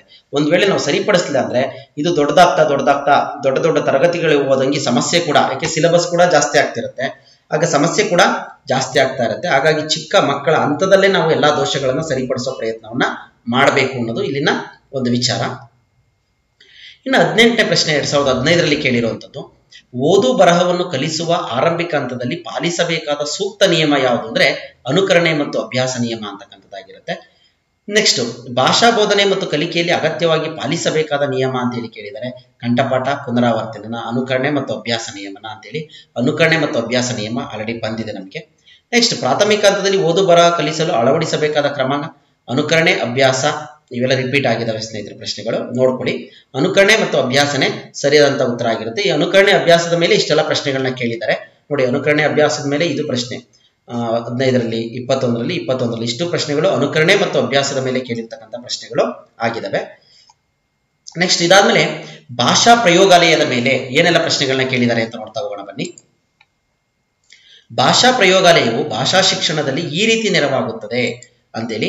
ವ್ಯಾಕರಣಬದ್ಧವಾಗಿ ಭಾಷೆಯನ್ನು ಕಲಿಯಲು, ಅಂತರ್ಜಾಲ ನೆರವಿನಿಂದ ಭಾಷೆಯನ್ನು ಕಲಿಯಲು, ಭಾಷೆಯನ್ನು ಶಾಸ್ತ್ರೀಯ ಕ್ರಮದಲ್ಲಿ ಪ್ರಯೋಗಿಸಲು, ಸೂಕ್ತ ಅಭ್ಯಾಸಗಳ ಮೂಲಕ ಭಾಷಾ ದೋಷಗಳನ್ನು ಪರಿಹರಿಸಿಕೊಳ್ಳಲು ಅಂತೇಳಿ. ಸೂಕ್ತ ಅಭ್ಯಾಸಗಳ ಮೂಲಕ ಭಾಷಾ ದೋಷಗಳನ್ನು ಪರಿಹರಿಸಿಕೊಳ್ಳಲು ನಮಗೆ ಭಾಷಾ ಪ್ರಯೋಗಾಲಯ ನೆರವಾಗುತ್ತೆ ಅಂತಕ್ಕಂಥದ್ದು ಪ್ರಮುಖವಾಗಿರ್ತಕ್ಕಂಥ ವಿಚಾರ. ಇನ್ನು ಇದೇ ಮತ್ತೊಂದು, ಭಾಷಾ ಪ್ರಯೋಗಾಲಯದಿಂದ ವಿದ್ಯಾರ್ಥಿಯು ಈ ಪ್ರಯೋಜನವನ್ನು ಪಡೆಯುವನು ಅಂತ 22ರಲ್ಲಿ ಪ್ರಶ್ನೆಯನ್ನು ಕೇಳಿದರೆ. ತನ್ನಲ್ಲಿರುವ ಭಾಷಾ ಕಲಿಕೆಯ ತೊಂದರೆಯನ್ನು ನಿವಾರಿಸಿಕೊಳ್ಳುವವನು, ವಿದ್ಯಾರ್ಥಿಯೊಬ್ಬನೇ ಸದಾ ಕಲಿಯುವವನು, ಶಿಕ್ಷಕರ ಅವಶ್ಯಕತೆಯೇ ಇರದೆ ಕಲಿಯುವನು, ವಿದ್ಯಾರ್ಥಿಯು ಚಟುವಟಿಕೆ ಮಾಡದೆ ಕಲಿಯುವನು ಅಂತೇಳಿ. ಸರಿಯಾದಂತ ಉತ್ತರ, ತನ್ನಲ್ಲಿರುವ ಭಾಷಾ ಕಲಿಕಾ ತೊಂದರೆ ನಿವಾರಿಸಿಕೊಳ್ಳಲು ಪ್ರಯತ್ನಿಸುವನು. ಭಾಷಾ ಪ್ರಯೋಗಾಲಯದಿಂದ ಅವನೇನ್ ಮಾಡ್ತಾನೆ, ಲ್ಯಾಬ್ಗೆ ಹೋಗಿ ತನ್ನಲ್ಲಿರ್ತಕ್ಕಂಥ ಭಾಷಾ ದೋಷಗಳನ್ನ ನಿವಾರಣೆ ಮಾಡ್ಕೊಳ್ಳೋದಕ್ಕೆ ಲ್ಯಾಬ್ನ ಸಹಾಯದಿಂದ ಪ್ರಯತ್ನ ಪಡ್ತಾನೆ ಅಂತಕ್ಕಂಥದ್ದಾಗಿರುತ್ತೆ. ಅವೆರಡು ಪ್ರಶ್ನೆಗಳು. ಇನ್ನು ಪರೀಕ್ಷೆಗೆ ಸಂಬಂಧಪಟ್ಟ ಹಾಗೆ ಏನೆಲ್ಲ ಪ್ರಶ್ನೆಗಳನ್ನ ಕೇಳಿದ್ದಾರೆ ನೋಡ್ತಾ ಹೋಗೋಣ ಬನ್ನಿ. ಯಾಕೆಂದ್ರೆ ಸ್ನೇಹಿತರೆ, ಇವುಗಳನ್ನ ಒಂದು ಕಡೆ ನಿಮ್ಗೆ ಕೊಟ್ಟಾಗ ಇಡಿಯಾಗಿ ನಿಮ್ಗೆ ಮಾಹಿತಿ ಸಿಗುತ್ತೆ. ಒಂದಷ್ಟು ವಿಚಾರಗಳನ್ನ ಮೆಲುಕಾಕೋದಿಕ್ಕೆ ಮತ್ತೆ ಆ ರೀತಿ ಪ್ರಶ್ನೆಗಳನ್ನ ಕೇಳಿದ್ದ ನಾವು ಈ ಪ್ರಶ್ನೆಗೆ ಯಾವ ರೀತಿ ಉತ್ತರಿಸಬೇಕು ಅಂತ ನಿಮ್ಗೆ ಹೇಳಿ ನಿಮ್ಗೊಂದು ಐಡಿಯಾ ಬರುತ್ತೆ ಅಂತೇಳಿ ಈ ಪ್ರಯತ್ನ ಸ್ನೇಹಿತರೆ ನೋಡ್ಕೊಳ್ಳಿ. ಕಿರು ಪರೀಕ್ಷೆಗಳು ಹಾಗೂ ವಾರ್ಷಿಕ ಪರೀಕ್ಷೆಗಳಲ್ಲಿ ಅತ್ಯಂತ ಕಡಿಮೆ ಸಾಧನೆ ತೋರುವ ವಿದ್ಯಾರ್ಥಿಗಳಿಗೆ ಅಳವಡಿಸಬೇಕಾದ ಕ್ರಮ ಯಾವುದು ಅಂತೇಳಿ. ನೈದಾನಿಕ ಪರೀಕ್ಷೆ, ವಿಮರ್ಶಾತ್ಮಕ ಪರೀಕ್ಷೆ, ಪರಿಹಾರ ಬೋಧನೆ, ವೇಗವರ್ಧನೆ ಬೋಧನೆ. ಪರಿಹಾರ ಬೋಧನೆ ಅಂದ್ರೆ ಯಾರು ಕಡಿಮೆ ಸಾಧನೆ ತೋರಿರ್ತಾರೋ ಅವರಿಗೆ ರೆಮಿಡಿಯಲ್ ಟೀಚಿಂಗ್ ಮಾಡಬೇಕಾಗುತ್ತೆ ಪರಿಹಾರ ಬೋಧನೆ. ವಿದ್ಯಾರ್ಥಿಯ ಕಲಿಕಾ ದೌರ್ಬಲ್ಯವನ್ನು ನಿಖರವಾಗಿ ಪತ್ತೆ ಹಚ್ಚಲು ಕೈಗೊಳ್ಳುವ ಪರೀಕ್ಷೆ ಯಾವುದು ಅಂತೇಳಿ ಕೇಳಿದ್ದಾರೆ ಪ್ರಶ್ನೆ. ಇಲ್ಲಿ ಯಾವ ಪರೀಕ್ಷೆಯ ಆಧಾರದ ಮೇಲೆ ವಿದ್ಯಾರ್ಥಿ ಕಲಿಕಾ ದೌರ್ಬಲ್ಯವನ್ನು ನಿವಾರಿಸಬಹುದು ಅಂತಂದ್ರೆ ಸಾಧನೆಯ ಪರೀಕ್ಷೆಯ ಆಧಾರದ ಮೇಲೆ ನಾವು ಅವನ ದೌರ್ಬಲ್ಯಗಳನ್ನ ಗುರುತಿಸಬಹುದು. ನೆಕ್ಸ್ಟ್, ವಿದ್ಯಾರ್ಥಿಗಳ ಸಾಧನೆಯನ್ನು ನಿರಂತರ ಮೌಲ್ಯಮಾಪನದ ಮೂಲಕ ಅಳೆಯುವ ಪರೀಕ್ಷೆಗಳನ್ನು ಶೈಕ್ಷಣಿಕವಾಗಿ ಕರೆಯುವುದು ಏನಂತ ಕರೀತಾರೆ? ನಿರಂತರ ಮೌಲ್ಯಮಾಪನವನ್ನ ಅಂತೇಳಿ ಕರೆದರೆ. ಅರ್ಧವಾರ್ಷಿಕ ಪರೀಕ್ಷೆನ, ವಾರ್ಷಿಕ ಪರೀಕ್ಷೆನ, ನೈದಾನಿಕ ಪರೀಕ್ಷೆನ, ಘಟಕ ಪರೀಕ್ಷೆನ ಅಂತೇಳಿ. ಘಟಕ ಪರೀಕ್ಷೆಗಳು ಅಂದ್ರೆ ನಿರಂತರವಾಗಿ ಅರ್ಧವಾರ್ಷಿಕ ಪರೀಕ್ಷೆ ಆದ್ರೆ ಅರ್ಧ ವರ್ಷದವರೆಗೂ ನಾವು ಪರೀಕ್ಷೆ ಮಾಡೋಕ್ಕಾಗೋದಿಲ್ಲ. ಆದ್ರೆ ಘಟಕ ಪರೀಕ್ಷೆ ಅಂದ್ರೆ ಒಂದೊಂದು ಟಾಪಿಕ್ಗೂ ಕೂಡ ಏನ್ ಮಾಡ್ತಿರ್ತೀವಿ ನಾವು, ಒಂದೊಂದು ಪರೀಕ್ಷೆಗಳನ್ನ ಅಳವಡಿಸ್ತೀವಿ. ಆ ಒಂದು ಬೇಸ್ ಮೇಲೆ ಅವನ ನಿರಂತರವಾಗಿ ಮೌಲ್ಯಮಾಪನ ಮಾಡಬಹುದು. ಮಗು ಹೇಗೆ ಓದ್ತಾ ಇದ್ದಾನೆ, ಅಥವಾ ಓದೋದ್ರ ಕಡೆ ಆಸಕ್ತಿ ಕಳ್ಕೊಂಡಿದ್ದಾನ, ಅಥವಾ ಅವನ ಆಸಕ್ತಿ ಹೆಚ್ಚಾಗ್ತಿದ್ಯಾ ಅಂತೇಳಿ ನಾವು ನಿರಂತರ ಮೌಲ್ಯಮಾಪನವನ್ನ ಘಟಕ ಪರೀಕ್ಷೆಯ ಆಧಾರದ ಮೇಲೆ ಮಾಡಬಹುದಾಗಿದೆ. ನೆಕ್ಸ್ಟ್, ಘಟಕ ಯೋಜನೆಯ ಆಧಾರದಲ್ಲಿ ಅಧ್ಯಾಪಕರು ಉಪಘಟಕಗಳನ್ನು ವಿಶ್ಲೇಷಿಸಿ ಬೋಧಿಸಿದ ನಂತರ ವಿದ್ಯಾರ್ಥಿಗಳ ಕಲಿಕೆಯ ಸಾಮರ್ಥ್ಯವನ್ನು ಬೆಲೆ ಕಟ್ಟಲು ಕೈಗೊಳ್ಳುವ ಪರೀಕ್ಷೆ ಏನು ಅಂತೇಳಿ. ನೈದಾನಿಕ ಪರೀಕ್ಷೆ, ಸಾಫಲ್ಯ ಪರೀಕ್ಷೆ, ಘಟಕ ಪರೀಕ್ಷೆ, ವಾರ್ಷಿಕ ಪರೀಕ್ಷೆ. ಘಟಕ ಪರೀಕ್ಷೆ ಆಗಿರುತ್ತೆ ಸ್ನೇಹಿತರೆ. ಇದು ಘಟಕ ಪರೀಕ್ಷೆಯ ಮೇಲೆ ಪ್ರಶ್ನೆ, ಇದು ಘಟಕ ಪರೀಕ್ಷೆಯ ಮೇಲೆ ಪ್ರಶ್ನೆ. ನೈದಾನಿಕ ಪರೀಕ್ಷೆ ಅಂದ್ರೆ ಏನು ಅಂತ ಅರ್ಥ ಮಾಡ್ಕೊಳ್ಬೇಕು. ನಿಮ್ಗೆ ಅರ್ಧ ವಾರ್ಷಿಕ ಗೊತ್ತಿದೆ, ವಾರ್ಷಿಕ ಇದೆ, ಘಟಕ ಇದೆ. ನೈದಾನಿಕ ಪರೀಕ್ಷೆ ಅಂದ್ರೆ ಏನು ಅಂತ ಹೇಳಿ ಆಲ್ರೆಡಿ ಸರ್ವಿಸ್ ಅಲ್ಲಿ ಇರೋರ್ಗಾದ್ರೆ ಗೊತ್ತಾಗುತ್ತೆ. ಇವಾಗ ಹೊರಗಡೆ ಬರ್ತಕ್ಕಂಥ ವಿದ್ಯಾರ್ಥಿಗಳು ಸ್ವಲ್ಪ ಇದು ಕಷ್ಟ ಆಗುತ್ತೆ. ಇದು ಪೂರ್ವ ಪರೀಕ್ಷೆ ಅಂತ ಕರಿತೀವಿ ನಾವು. ಒಂದು ತರಗತಿಯಿಂದ ಮತ್ತೊಂದು ತರಗತಿಗೆ ಹೋದಾಗ ವಿದ್ಯಾರ್ಥಿಯ ಪೂರ್ವ ಜ್ಞಾನದ ಪರೀಕ್ಷೆಗಾಗಿ ಆ ವರ್ಷದ ತರಗತಿ ಆರಂಭದಲ್ಲಿ ನಡೆಸುವ ಪರೀಕ್ಷೆ. ಅಂದ್ರೆ ಇವಾಗ ಮಗು 6ನೇ ಕ್ಲಾಸಿಂದ 7ನೇ ಕ್ಲಾಸಿಗೆ ಬರ್ತಾ ಇದೆ ಅಂತಂದ್ರೆ 6ನೇ ಕ್ಲಾಸಿನ ಒಂದಷ್ಟು ವಿಚಾರಗಳನ್ನ ಪೂರ್ವ ಜ್ಞಾನವನ್ನ ಇಟ್ಕೊಂಡು 7ನೇ ಕ್ಲಾಸಿಗೆ ಬಂದಂತ ಸಂದರ್ಭದಲ್ಲೇ ನಾವು ಪರೀಕ್ಷೆ ಮಾಡ್ತೀವಿ. ಅಂದ್ರೆ ಮಗು 6ನೇ ಕ್ಲಾಸನ್ನ ಮುಗಿಸ್ಕೊಂಡು ಬೇಸಿಗೆ ರಜೆ ಕಳ್ಕೊಂಡು 7ನೇ ಕ್ಲಾಸಿಗೆ ಬಂದಂತ ಸಂದರ್ಭದಲ್ಲೇ ಅವನು ಏನಾದ್ರೂ ಹಳೆ ಜ್ಞಾನವನ್ನ ಅಂದ್ರೆ ತನ್ನ ಹಿಂದಿನ ವರ್ಷದ ಜ್ಞಾನವನ್ನ ಇಟ್ಕೊಂಡಿದ್ದಾನಾ ಇಲ್ವಾ ಅಂತೇಳಿ ಒಂದಷ್ಟು ಪೂರ್ವ ಜ್ಞಾನವನ್ನ ಪರೀಕ್ಷೆ ಮಾಡೋ ನಿಟ್ಟಿನಲ್ಲಿ ಒಂದು ಪರೀಕ್ಷೆಯನ್ನ ಮಾಡ್ತೀವಿ. ಅದೇ ಪೂರ್ವ ಪರೀಕ್ಷೆ ಅಂದ್ರೆ ನೈದಾನಿಕ ಪರೀಕ್ಷೆ ಅಂತೇಳಿ ಅದನ್ನ ಕರಿತೀವಿ, ನೆನ್ಪಿಟ್ಕೊಳ್ಳಿ. ನೆಕ್ಸ್ಟ್ ಸಾಫಲ್ಯ ಪರೀಕ್ಷೆ ಅಂದ್ರೆ ಪೂರ್ವ ಪರೀಕ್ಷೆಯ ನಂತರ ಪರಿಹಾರ ಬೋಧನೆ ಮಾಡಿ ನಡೆಸುವ ಪರೀಕ್ಷೆ. ಅಂದ್ರೆ ಇವಾಗ ಒಂದಷ್ಟು ವಿಚಾರಗಳನ್ನ ಮಾಡಿರ್ತೀವಿ ಪರೀಕ್ಷೆನ, ಆ ಸಂದರ್ಭದಲ್ಲಿ ಮಗು ಇವಾಗ ಒಂದು ವಿಭಕ್ತಿ ಪ್ರತ್ಯಯಗಳ ಮೇಲೆ ಒಂದು ಪ್ರಶ್ನೆಯನ್ನ ಕೇಳಿರ್ತೀವಿ ಮಗುಗೆ, ಅಥವಾ ದ್ವಿರುಕ್ತಿ ಜೋಡಿ ಪದ ಅನುಕರಣವೇದ ಮೇಲೆ ಒಂದು ಪ್ರಶ್ನೆಯನ್ನ ಕೇಳಿರ್ತೀವಿ ಅಂತ ಇಟ್ಕೊಳ್ಳಿ. ಆ ಮಗು ಏನಾದ್ರೂ ಆ ಪ್ರಶ್ನೆಗೆ ಉತ್ತರ ನೀಡೋದ್ರಲ್ಲಿ ವಿಫಲರಾಗಿದ್ರೆ ಅದಕ್ಕೆ ಆ ಮಗುಗೆ ನಾವು ಮತ್ತೆ ಬೋಧನೆಯನ್ನ ಮಾಡಬೇಕು. ಒಂದು ತಿಂಗಳು ಟೈಮನ್ನ ಕೊಟ್ಟಿರ್ತಾರೆ, ಆ ಟೈಮಲ್ಲಿ ನಾವು ಬೋಧನೆಯನ್ನ ಮಾಡಿ ಆ ಮಗುಗೆ ಆ ಜ್ಞಾನವನ್ನ ಕೊಟ್ಟು ನಾವೇನ್ ಮಾಡ್ಬೇಕು, ನೆಕ್ಸ್ಟ್ ಪಾಠಗಳನ್ನ ಸ್ಟಾರ್ಟ್ ಮಾಡ್ಬೇಕಾಗತ್ತೆ. ಇದು ಸಾಫಲ್ಯ ಪರೀಕ್ಷೆ ಆಗುತ್ತೆ. ಇಲ್ಲಿ ಪೂರ್ವ ಪರೀಕ್ಷೆ ಮತ್ತೆ ಸಾಫಲ್ಯ ಪರೀಕ್ಷೆಗಳನ್ನ ನೆನ್ಪಿಟ್ಕೊಳ್ಳಿ. ಇನ್ನ ಬ್ಲೂ ಪ್ರಿಂಟ್ ಬಗ್ಗೆ, ನೀಲನಕಾಶೆ ಬಗ್ಗೆ ಏನ್ ಪ್ರಶ್ನೆ ಕೇಳಿದ್ದಾರೆ ಅಂತೇಳಿ, ನೀಲನಕಾಶೆಯಿಂದಾಗುವ ಪ್ರಯೋಜನಗಳಲ್ಲಿ ಇದು ಸೇರಿಲ್ಲ ಅಂತ ಹೇಳಿ ಕೇಳಿದರೆ, ಪ್ರಶ್ನೆ ಪತ್ರಿಕೆ ರಚಿಸಲು ಮಾರ್ಗದರ್ಶನ ನೀಡುತ್ತದೆ, ಪ್ರಶ್ನೆ ಪತ್ರಿಕೆ ರಚನೆಯಲ್ಲಿ ಗೊಂದಲವನ್ನು ಉಂಟು ಮಾಡುತ್ತದೆ, ಪ್ರಶ್ನೆಗಳ ಪುನರಾವರ್ತನೆಯನ್ನು ತಡೆಯುತ್ತದೆ, ವಿವಿಧ ಉದ್ದೇಶಗಳಿಗನುಗುಣವಾಗಿ ವಿವಿಧ ರೀತಿಯ ಪ್ರಶ್ನೆಗಳನ್ನು ರಚಿಸಲು ನೆರವಾಗುತ್ತದೆ ಅಂತೇಳಿ ಪ್ರಶ್ನೆ ಪತ್ರಿಕೆಯ ರಚನೆಯಲ್ಲಿ ಗೊಂದಲವನ್ನು ಉಂಟು ಮಾಡುತ್ತದೆ. ಇದು ಸೇರಿಲ್ಲ, ಇನ್ನು ಮಿಕ್ಕಿದ ಎಲ್ಲ ಅಂಶಗಳು ಸೇರಿದವೆ ಬ್ಲೂ ಪ್ರಿಂಟ್ ಅಲ್ಲಿ. ಇದು ಒಂದೇ ಒಂದು ಪ್ರಶ್ನೆಯನ್ನ ಕೇಳಿದ್ದಾರೆ ಇದುವರೆಗೂ ಕೂಡ. ಇನ್ನ ಪಾಠ ಯೋಜನೆ, ಲೆಸನ್ ಪ್ಲಾನಿಂಗ್ ಸಂಬಂಧಪಟ್ಟಂಗೆ ಪಾಠ ಯೋಜನೆಯಿಂದ ಶಿಕ್ಷಕರಿಗೆ ಆಗುವ ಅನುಕೂಲ ಇದು ಅಂತ ಹೇಳಿ ಕೇಳಿದರೆ, ಬೋಧನೆಯಲ್ಲಿ ಗೊಂದಲ ಮೂಡಿಸುತ್ತದೆ, ಬೋಧನೆಯಲ್ಲಿ ಆತ್ಮವಿಶ್ವಾಸ ಮೂಡಿಸುತ್ತದೆ, ಬೋಧನೆಯಲ್ಲಿ ನಿರಾಶೆ ಮೂಡಿಸುತ್ತದೆ, ಮಕ್ಕಳಿಗೆ ಕಲಿಕಾ ಪ್ರಗತಿ ಮಾಡುತ್ತದೆ ಅಂತೇಳಿ ಬೋಧನೆಯಲ್ಲಿ ಆತ್ಮವಿಶ್ವಾಸವನ್ನ ಮೂಡಿಸುತ್ತೆ ಪಾಠ ಯೋಜನೆ ಮಾಡೋದ್ರಿಂದ. ಅಂದ್ರೆ ನಾನು ಈ ತರಗತಿಗೆ ಹೋಗುವ ಮುನ್ನ ಅದ್ರ ಬಗ್ಗೆ ಒಂದಷ್ಟು ಪ್ರೀ ಪ್ಲಾನ್ ಅನ್ನ ಮಾಡಿ ಬರೆದಿಟ್ಟಿದ್ದೆ, ಅದ್ರ ಲೆಸನ್ ಪ್ಲಾನ್ ಅನ್ನ. ಆ ವಿಚಾರಗಳನ್ನ ನಾವು ಸುಲಲಿತವಾಗಿ ಒಂದು ಪ್ರೀ ಪ್ಲಾನ್ ಅಲ್ಲಿ ಏನ್ ಮಾಡಬಹುದು, ಬೋಧನೆ ಮಾಡಬಹುದು. ಇದು ನಮಗೆ ಕಾನ್ಫಿಡೆನ್ಸ್ ನ ಮೂಡಿಸುತ್ತೆ ಅಂತೇಳಿ ನಾವೆಲ್ಲ ಲೆಸನ್ ಪ್ಲಾನ್ಗಳನ್ನ ಬರೆದೇ ಇರ್ತೀವಿ. ನೆಕ್ಸ್ಟ್ ಮೌಲ್ಯಮಾಪನ, ಇವ್ಯಾಲ್ಯೂಯೇಷನ್ಗೆ ಸಂಬಂಧಪಟ್ಟಾಗ ಏನ್ ಪ್ರಶ್ನೆ ಕೇಳಿದರೆ ನೋಡ್ತಾ ಹೋಗೋಣ ಬನ್ನಿ. ನಿರಂತರ ಮತ್ತು ವ್ಯಾಪಕ ಮೌಲ್ಯಮಾಪನದ ಆಶಯದಲ್ಲಿ ಮೌಲ್ಯಮಾಪನವು ಈಗಿರಬೇಕೆಂಬ ಆಶಯವನ್ನು ಒತ್ತಿ ಹೇಳುತ್ತದೆ ಅಂತ ಕೇಳಿದ್ದಾರೆ ಪ್ರಶ್ನೆಯನ್ನ. ನಿರಂತರ ಮತ್ತು ವ್ಯಾಪಕ ಮೌಲ್ಯಮಾಪನ, ಇದನ್ನ CCE ಅಂತ ಹೇಳಿ ಕರಿತೀವಿ, ಕಂಟಿನ್ಯೂಸ್ ಅಂಡ್ ಕಾಂಪ್ರಹೆನ್ಸಿವ್ ಇವ್ಯಾಲ್ಯೂಯೇಷನ್ ಅಂತೇಳಿ. ಇದು ಬೋಧನಾ ವಿಧಾನ, ಅರ್ಹತಾ ಮಾಪನ, ಪರೀಕ್ಷಾ ವಿಧಾನ, ಕಲಿಕೆಯ ಸಾಧನ ಅಂತೇಳಿ. ಇದು ಕಲಿಕೆಯ ಸಾಧನ. ಮಗು ಯಾವುದೆಲ್ಲ ರಂಗದಲ್ಲಿ ಏನೆಲ್ಲ ವಿಚಾರಗಳನ್ನ ಕಲಿತಾ ಇದೆ ಅಂತ ಸಾಧನೆಯನ್ನ ಮಾಡೋದೇ ನಿರಂತರ ಮತ್ತು ವ್ಯಾಪಕ ಮೌಲ್ಯಮಾಪನ ಆಗಿರುತ್ತೆ. ವಿದ್ಯಾರ್ಥಿಗಳ ಲಿಖಿತ ಅಭಿವ್ಯಕ್ತಿ ಸಾಮರ್ಥ್ಯವನ್ನು ಮೌಲ್ಯಮಾಪನ ಮಾಡೋದು ಇದು ಸೂಕ್ತ ಸಾಧನ. ಲಿಖಿತ ಅಭಿವ್ಯಕ್ತಿ ಸಾಮರ್ಥ್ಯ ಇದು 15ರಲ್ಲಿ ಬಂದಿತ್ತು ಪ್ರಶ್ನೆ. ಪ್ರಬಂಧ ಮಾದರಿ ಪ್ರಶ್ನೆಗಳನ್ನ ನಾವು ಮಾಡೋದ್ರಿಂದ ಬರ್ಸೋದ್ರಿಂದ ವಿದ್ಯಾರ್ಥಿಯ ಲಿಖಿತ ಅಭಿವ್ಯಕ್ತಿ ಸಾಮರ್ಥ್ಯವನ್ನ ನಾವು ಮೌಲ್ಯಮಾಪನ ಮಾಡಬಹುದು. ಈ ಪ್ರಶ್ನೆ ಆಲ್ರೆಡಿ ಕೇಳಿದೀವಿ ಬರವಣಿಗೆನಲ್ಲಿ. ನೆಕ್ಸ್ಟ್ ಮುಂದೆ ಹೋಗೋಣ ಬನ್ನಿ. ಬೋಧನೆ ಮತ್ತು ಕಲಿಕೆಯ ಪ್ರತಿಯೊಂದು ಹಂತದಲ್ಲಿ ಪ್ರತಿಕ್ರಿಯೆಗಳನ್ನು ಸ್ವೀಕರಿಸುತ್ತಾ ಶಿಕ್ಷಕರು ವಿದ್ಯಾರ್ಥಿಗಳು ಸದಾ ಎಚ್ಚರಿಕೆಯಿಂದ ಇರುವ ಮೌಲ್ಯಮಾಪನ ಯಾವುದು ಅಂತ ಹೇಳಿ ಕೇಳಿದರೆ, ಇಲ್ಲಿ ವಿಕಸನಶೀಲ ಮೌಲ್ಯಮಾಪನ, ಸಮಗ್ರ ಮೌಲ್ಯಮಾಪನ, ನಿರಂತರ ಮೌಲ್ಯಮಾಪನ, ವ್ಯಕ್ತಿನಿಷ್ಠ ಮೌಲ್ಯಮಾಪನ ಅಂತೇಳಿ. ನಿರಂತರ ಮೌಲ್ಯಮಾಪನ, ಕಂಟಿನ್ಯೂಸ್ ಅಂಡ್ ಕಾಂಪ್ರಹೆನ್ಸಿವ್ ಇವ್ಯಾಲ್ಯೂಯೇಷನ್ ಅಂತ ಏನ್ ಕರಿತೀವಿ, ಇದು ನಿರಂತರ ಮತ್ತು ವ್ಯಾಪಕ ಮೌಲ್ಯಮಾಪನ ವಿದ್ಯಾರ್ಥಿ ಮತ್ತು ಶಿಕ್ಷಕ ಇಬ್ರು ಕೂಡ ಎಚ್ಚರಿಕೆಯಿಂದ ಇರೋದಕ್ಕೆ ಅನುಕೂಲ ಮಾಡ್ತಕ್ಕಂಥ ಮೌಲ್ಯಮಾಪನ ಆಗಿರುತ್ತೆ. ಇನ್ನ ಪರಿಹಾರ ಬೋಧನೆ, ರೆಮಿಡಿಯಲ್ ಟೀಚಿಂಗ್ ಬಗ್ಗೆ ಏನೆಲ್ಲ ಪ್ರಶ್ನೆ ಕೇಳಿದ್ದಾರೆ. ಒಂದು ಘಟಕದ ಕಲಿಕಾ ಪ್ರಕ್ರಿಯೆ ನಂತರ ಭಾಷಾ ಕೌಶಲ್ಯಗಳ ಪ್ರಗತಿಗೆ ಭಾಷಾ ಶಿಕ್ಷಕರು ಪರಿಹಾರ ಬೋಧನೆ ನಡೆಸಬೇಕಾಗಿರುವುದು ಇವರಿಗೆ, ಯಾರಿಗೆ ಅಂತೇಳಿ, ತರಗತಿ ಆಯ್ದ ವಿದ್ಯಾರ್ಥಿಗಳಿಗ, ತರಗತಿಯ ಪ್ರತಿಭಾವಂತ ಮಕ್ಕಳಿಗ, ತರಗತಿಯ 5% ವಿದ್ಯಾರ್ಥಿಗಳಿಗ, ತರಗತಿಯ ಎಲ್ಲಾ ವಿದ್ಯಾರ್ಥಿಗಳಿಗ ಅಂತೇಳಿ. ತರಗತಿಯ ಎಲ್ಲಾ ವಿದ್ಯಾರ್ಥಿಗಳಿಗೆ ಒಂದು ಘಟಕದ ಕಲಿಕೆಯ ಪ್ರಕ್ರಿಯೆಯ ನಂತರ ಭಾಷಾ ಕೌಶಲ್ಯಗಳ ಪ್ರಗತಿಗೆ ಭಾಷಾ ಶಿಕ್ಷಕರು ಪರಿಹಾರ ಬೋಧನೆಯನ್ನ ಮಾಡಬೇಕಾಗಿರುತ್ತೆ. ಇದು ಪರಿಹಾರ ಬೋಧನೆಯ ಆಶಯಕ್ಕೆ ವಿರುದ್ಧವಾದ ಅಂಶ ಅಂತೇಳಿ ಪರಿಹಾರ ಬೋಧನೆ ಬಗ್ಗೆ ಕೇಳಿದ್ದಾರೆ. ಯಾವುದು ವಿರುದ್ಧವಾದ ಅಂಶ ಅಂತಂದ್ರೆ, ಕಲಿಕೆಯಲ್ಲಿ ಹಿಂದುಳಿದ ಮಕ್ಕಳನ್ನು ಗುರುತಿಸಿ ಅದೇ ತರಗತಿಯಲ್ಲಿ ಉಳಿಸುವುದು. ಇದು ಪರಿಹಾರ ಬೋಧನೆ ಆಶಯಕ್ಕೆ ವಿರುದ್ಧ ಆಗಿದೆ, ಅಲ್ಲಿ ಉಳಿಸೋಂಗಿಲ್ಲ. ಹಾಗಾಗಿ ಇದು ಅದಕ್ಕೆ ಸರಿಯಾದಂತ ಉತ್ತರ ಆಗಿರುತ್ತೆ. ವಿದ್ಯಾರ್ಥಿಗಳಲ್ಲಿ ಕಲಿಕೆಯಲ್ಲಿ ಕಂಡುಬರುವ ದೋಷಗಳನ್ನು ನಿವಾರಿಸಲು ಕೈಗೊಳ್ಳುವ ಬೋಧನೆ ಯಾವುದು? ಸೂಕ್ಷ್ಮನ ಬೋಧನೆನ, ಅನುಸರಣಾ ಬೋಧನೆನ, ಪರಿಹಾರ ಬೋಧನೆನ, ಕಾರ್ಯಾಚರಣೆ ಅಂತೇಳಿ. ಪರಿಹಾರ ಬೋಧನೆ ಅಂತಕ್ಕಂಥದ್ದು ಸರಿಯಾದಂತ ಉತ್ತರ ಆಗಿರುತ್ತೆ. ಇದು 2019ರಲ್ಲಿ ಕೇಳಿರುವಂತಹ ಪ್ರಶ್ನೆ. ಪರಿಹಾರ ಬೋಧನೆಯಲ್ಲಿ ಶಿಕ್ಷಕರು ಮುಖ್ಯವಾಗಿ ಪಾಲಿಸಬೇಕಾದ ಕ್ರಮ ಯಾವುದು ಅಂತ ಕೇಳಿದರೆ, ನಿಯಂತ್ರಿತ ಅಭ್ಯಾಸ ಮಾಡಿಸುವುದು, ಎಲ್ಲಾ ಪಾಠಗಳನ್ನು ಕೇವಲ ಬೋಧನೆ ಮಾಡುವುದು, ಕಲಿಕಾ ಸಾಮರ್ಥ್ಯದಲ್ಲಿ ಕಂಡುಬರುವ ದೋಷಗಳ ನಿವಾರಣೆ ಮಾಡಬೇಕಾ, ವಿದ್ಯಾರ್ಥಿಗಳು ತಾವೇ ಅಭ್ಯಾಸ ಮಾಡಲು ಮಾರ್ಗದರ್ಶಿಸುವುದಾ, ಕಲಿಕಾ ಸಾಮರ್ಥ್ಯದಲ್ಲಿ ಕಂಡುಬರುವ ದೋಷಗಳ ನಿವಾರಣೆ ಮಾಡಬೇಕು. ಇದು ಪರಿಹಾರ ಬೋಧನೆಯಲ್ಲಿ ಶಿಕ್ಷಕರು ಮುಖ್ಯವಾಗಿ ಮಾಡಬೇಕಾಗಿರ್ತಕ್ಕಂಥ ಕ್ರಮ ಆಗಿರುತ್ತೆ. ನೆಕ್ಸ್ಟ್ ಇದಾದ್ಮೇಲೆ ಕ್ರಿಯಾ ಸಂಶೋಧನೆ ಬಗ್ಗೆ ಏನೆಲ್ಲ ಪ್ರಶ್ನೆಗಳನ್ನ ಕೇಳಿದರೆ ನೋಡ್ತಾ ಹೋಗೋಣ ಬನ್ನಿ. ತನ್ನ ಕೆಲಸದಲ್ಲಿ ಎದುರಾಗುವ ಕ್ರಿಯಾ ಸಂಶೋಧನೆ ಅಂದ್ರೆ ಏನು ಅಂತೇಳಿ ನಾವು ಅರ್ಥ ಮಾಡ್ಕೊಳ್ಬೇಕಾಗುತ್ತೆ ಸ್ನೇಹಿತರೆ. ತನ್ನ ಕೆಲಸದಲ್ಲಿ ಎದುರಾಗುವ ಸಮಸ್ಯೆಗಳಿಗೆ ತಾನೇ ಸರಳ ಸಂಶೋಧನೆ ಮಾಡಿ ಸಮಸ್ಯೆಗಳಿಗೆ ಪರಿಹಾರ ಕಂಡುಕೊಳ್ಳುವ ವೈಜ್ಞಾನಿಕ ಕಾರ್ಯಕ್ಕೆ ಕ್ರಿಯಾ ಸಂಶೋಧನೆ ಅಂತೇಳಿ ಕರಿತೀವಿ. ಓಕೆನಾ? ಅಂದ್ರೆ ಏನಾದ್ರೂ ನಮಗೆ ದೋಷಗಳು ಸಮಸ್ಯೆಗಳು ಎದುರಾದಾಗ ಅದ್ರ ಬಗ್ಗೆ ನಾವು ಒಂದು ಸಂಶೋಧನೆ ಮಾಡಬೇಕು, ಯಾಕೆ, ಏನು, ಹೇಗೆ ಅಂತೇಳಿ. ಅದೇ ಕ್ರಿಯಾ ಸಂಶೋಧನೆ. ಒಂದು ಕಾರ್ಯಕ್ಷೇತ್ರದಲ್ಲಿ ಎದುರಾಗುವ ಸಮಸ್ಯೆಗಳಿಗೆ ತಕ್ಷಣ ಉತ್ತಮ ವಿಧಾನದಿಂದ ಪರಿಹಾರಕ್ಕಾಗಿ ಕೈಗೊಳ್ಳುವ ಪ್ರಕ್ರಿಯೆ ಏನು ಅಂತೇಳಿ ಕೇಳಿದರೆ ಅಂದ್ರೆ ಅದು ಕ್ರಿಯಾ ಸಂಶೋಧನೆ ಆಗಿರುತ್ತೆ. ತನ್ನ ಕೆಲಸದಲ್ಲಿ ಎದುರಾಗುವ ಸಮಸ್ಯೆಗಳಿಗೆ ತಾನೇ ಸರಳ ಸಂಶೋಧನೆ ಮಾಡಿ ಸಮಸ್ಯೆಗಳಿಗೆ ಪರಿಹಾರ ಕೈಗೊಳ್ಳುವ ವೈಜ್ಞಾನಿಕ ಕ್ರಮಕ್ಕೆ ನಾವು ಕ್ರಿಯಾ ಸಂಶೋಧನೆ ಅಂತೇಳಿ ಕರಿತೀವಿ ಸ್ನೇಹಿತರೆ. ಓಕೆನಾ? ನೆಕ್ಸ್ಟ್ 6ನೇ ತರಗತಿಯಲ್ಲಿ 10 ಜನ ವಿದ್ಯಾರ್ಥಿಗಳು ಕನ್ನಡವನ್ನು ಸರಾಗವಾಗಿ ಓದಲು ಬರೋದಿಲ್ಲ. ಈ ಸಮಸ್ಯೆಯನ್ನು ಪರಿಹರಿಸಲು ಶಿಕ್ಷಕರು ಕೈಗೊಳ್ಳಬೇಕಾದ ತಕ್ಷಣದ ಪರಿಹಾರ ಕಾರ್ಯ ಯಾವುದು ಅಂತೇಳಿ ಕೇಳಿದರೆ ಅಂದ್ರೆ ಕ್ರಿಯಾ ಸಂಶೋಧನೆಯನ್ನ ಕೈಗೊಳ್ಳಬೇಕು. ಯಾಕೆ ಓದ್ತಾ ಇಲ್ಲ, ಅವ್ರಿಗೆ ಏನ್ ಸಮಸ್ಯೆ, ಎಲ್ಲಿ ಎಡುತ್ತಾ ಇದ್ದಾರೆ ಅಂತೇಳಿ ಇದು ಕ್ರಿಯಾ ಸಂಶೋಧನೆ ಕೈಗೊಳ್ಳುವಂತ ಒಂದು ಪ್ರಯತ್ನ. ಕ್ರಿಯಾ ಸಂಶೋಧನೆಯ ಮೊದಲ ಹಂತ ಇದು ಅಂತ ಹೇಳಿದ್ದಾರೆ. ಯಾವುದು ಮೊದಲ ಹಂತ ಅಂತೇಳಿ?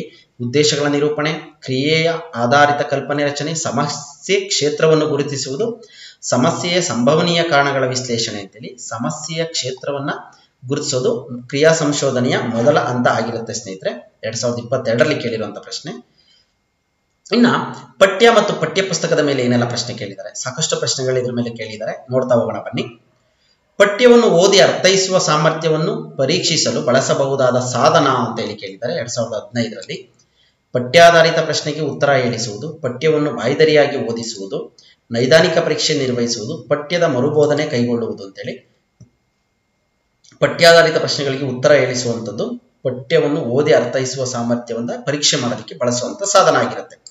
ನೆಕ್ಸ್ಟ್, ಒಂದು ಉತ್ತಮ ಭಾಷಾ ಪಠ್ಯ ಪುಸ್ತಕದ ಸೂಕ್ತವಲ್ಲದ ಅಂಶ ಯಾವುದು ಅಂತ ಹೇಳಿ ಕೇಳಿದರೆ ಇಲ್ಲಿ ಯಾವುದು ಸೂಕ್ತ ಅಲ್ಲದ ಅಂಶ? ಪಡಿಯಚ್ಚು ರೀತಿಯ ಮಾಹಿತಿ ಆಧಾರಿತ ಪಠ್ಯಗಳು. ಅಂದ್ರೆ ಅದೇ ತರ ಯಥಾವತ್ತಾಗಿ ನಾವು ಪ್ರಿಂಟ್ ಹಾಕಿ ಕೊಡುವಂಥದ್ದೇ ಅದಕ್ಕೆ ಸರಿಯಾದ ಪಠ್ಯ ಪುಸ್ತಕದ ಸೂಕ್ತ ಅಂಶ ಅಲ್ಲ ಅಂತೇಳಿ ಇಲ್ಲಿ ಉತ್ತರ ಆಗಿರುತ್ತೆ. ನೆಕ್ಸ್ಟ್, ವಿದ್ಯಾರ್ಥಿಗಳ ಓದುಗಾರಿಕಾ ಕೌಶಲ್ಯದ ಕಲಿಕೆ ಹಾಗೂ ಅಭ್ಯಾಸಕ್ಕೆ ನೆರವಾಗುವ ಸಾಧನಗಳು ಯಾವುದು ಅಂತ ಕೇಳಿದರೆ ಸಂಪನ್ಮೂಲ ಪುಸ್ತಕ ಮತ್ತು ಅಭ್ಯಾಸ ಪುಸ್ತಕ ಆಗಿರುತ್ತೆ.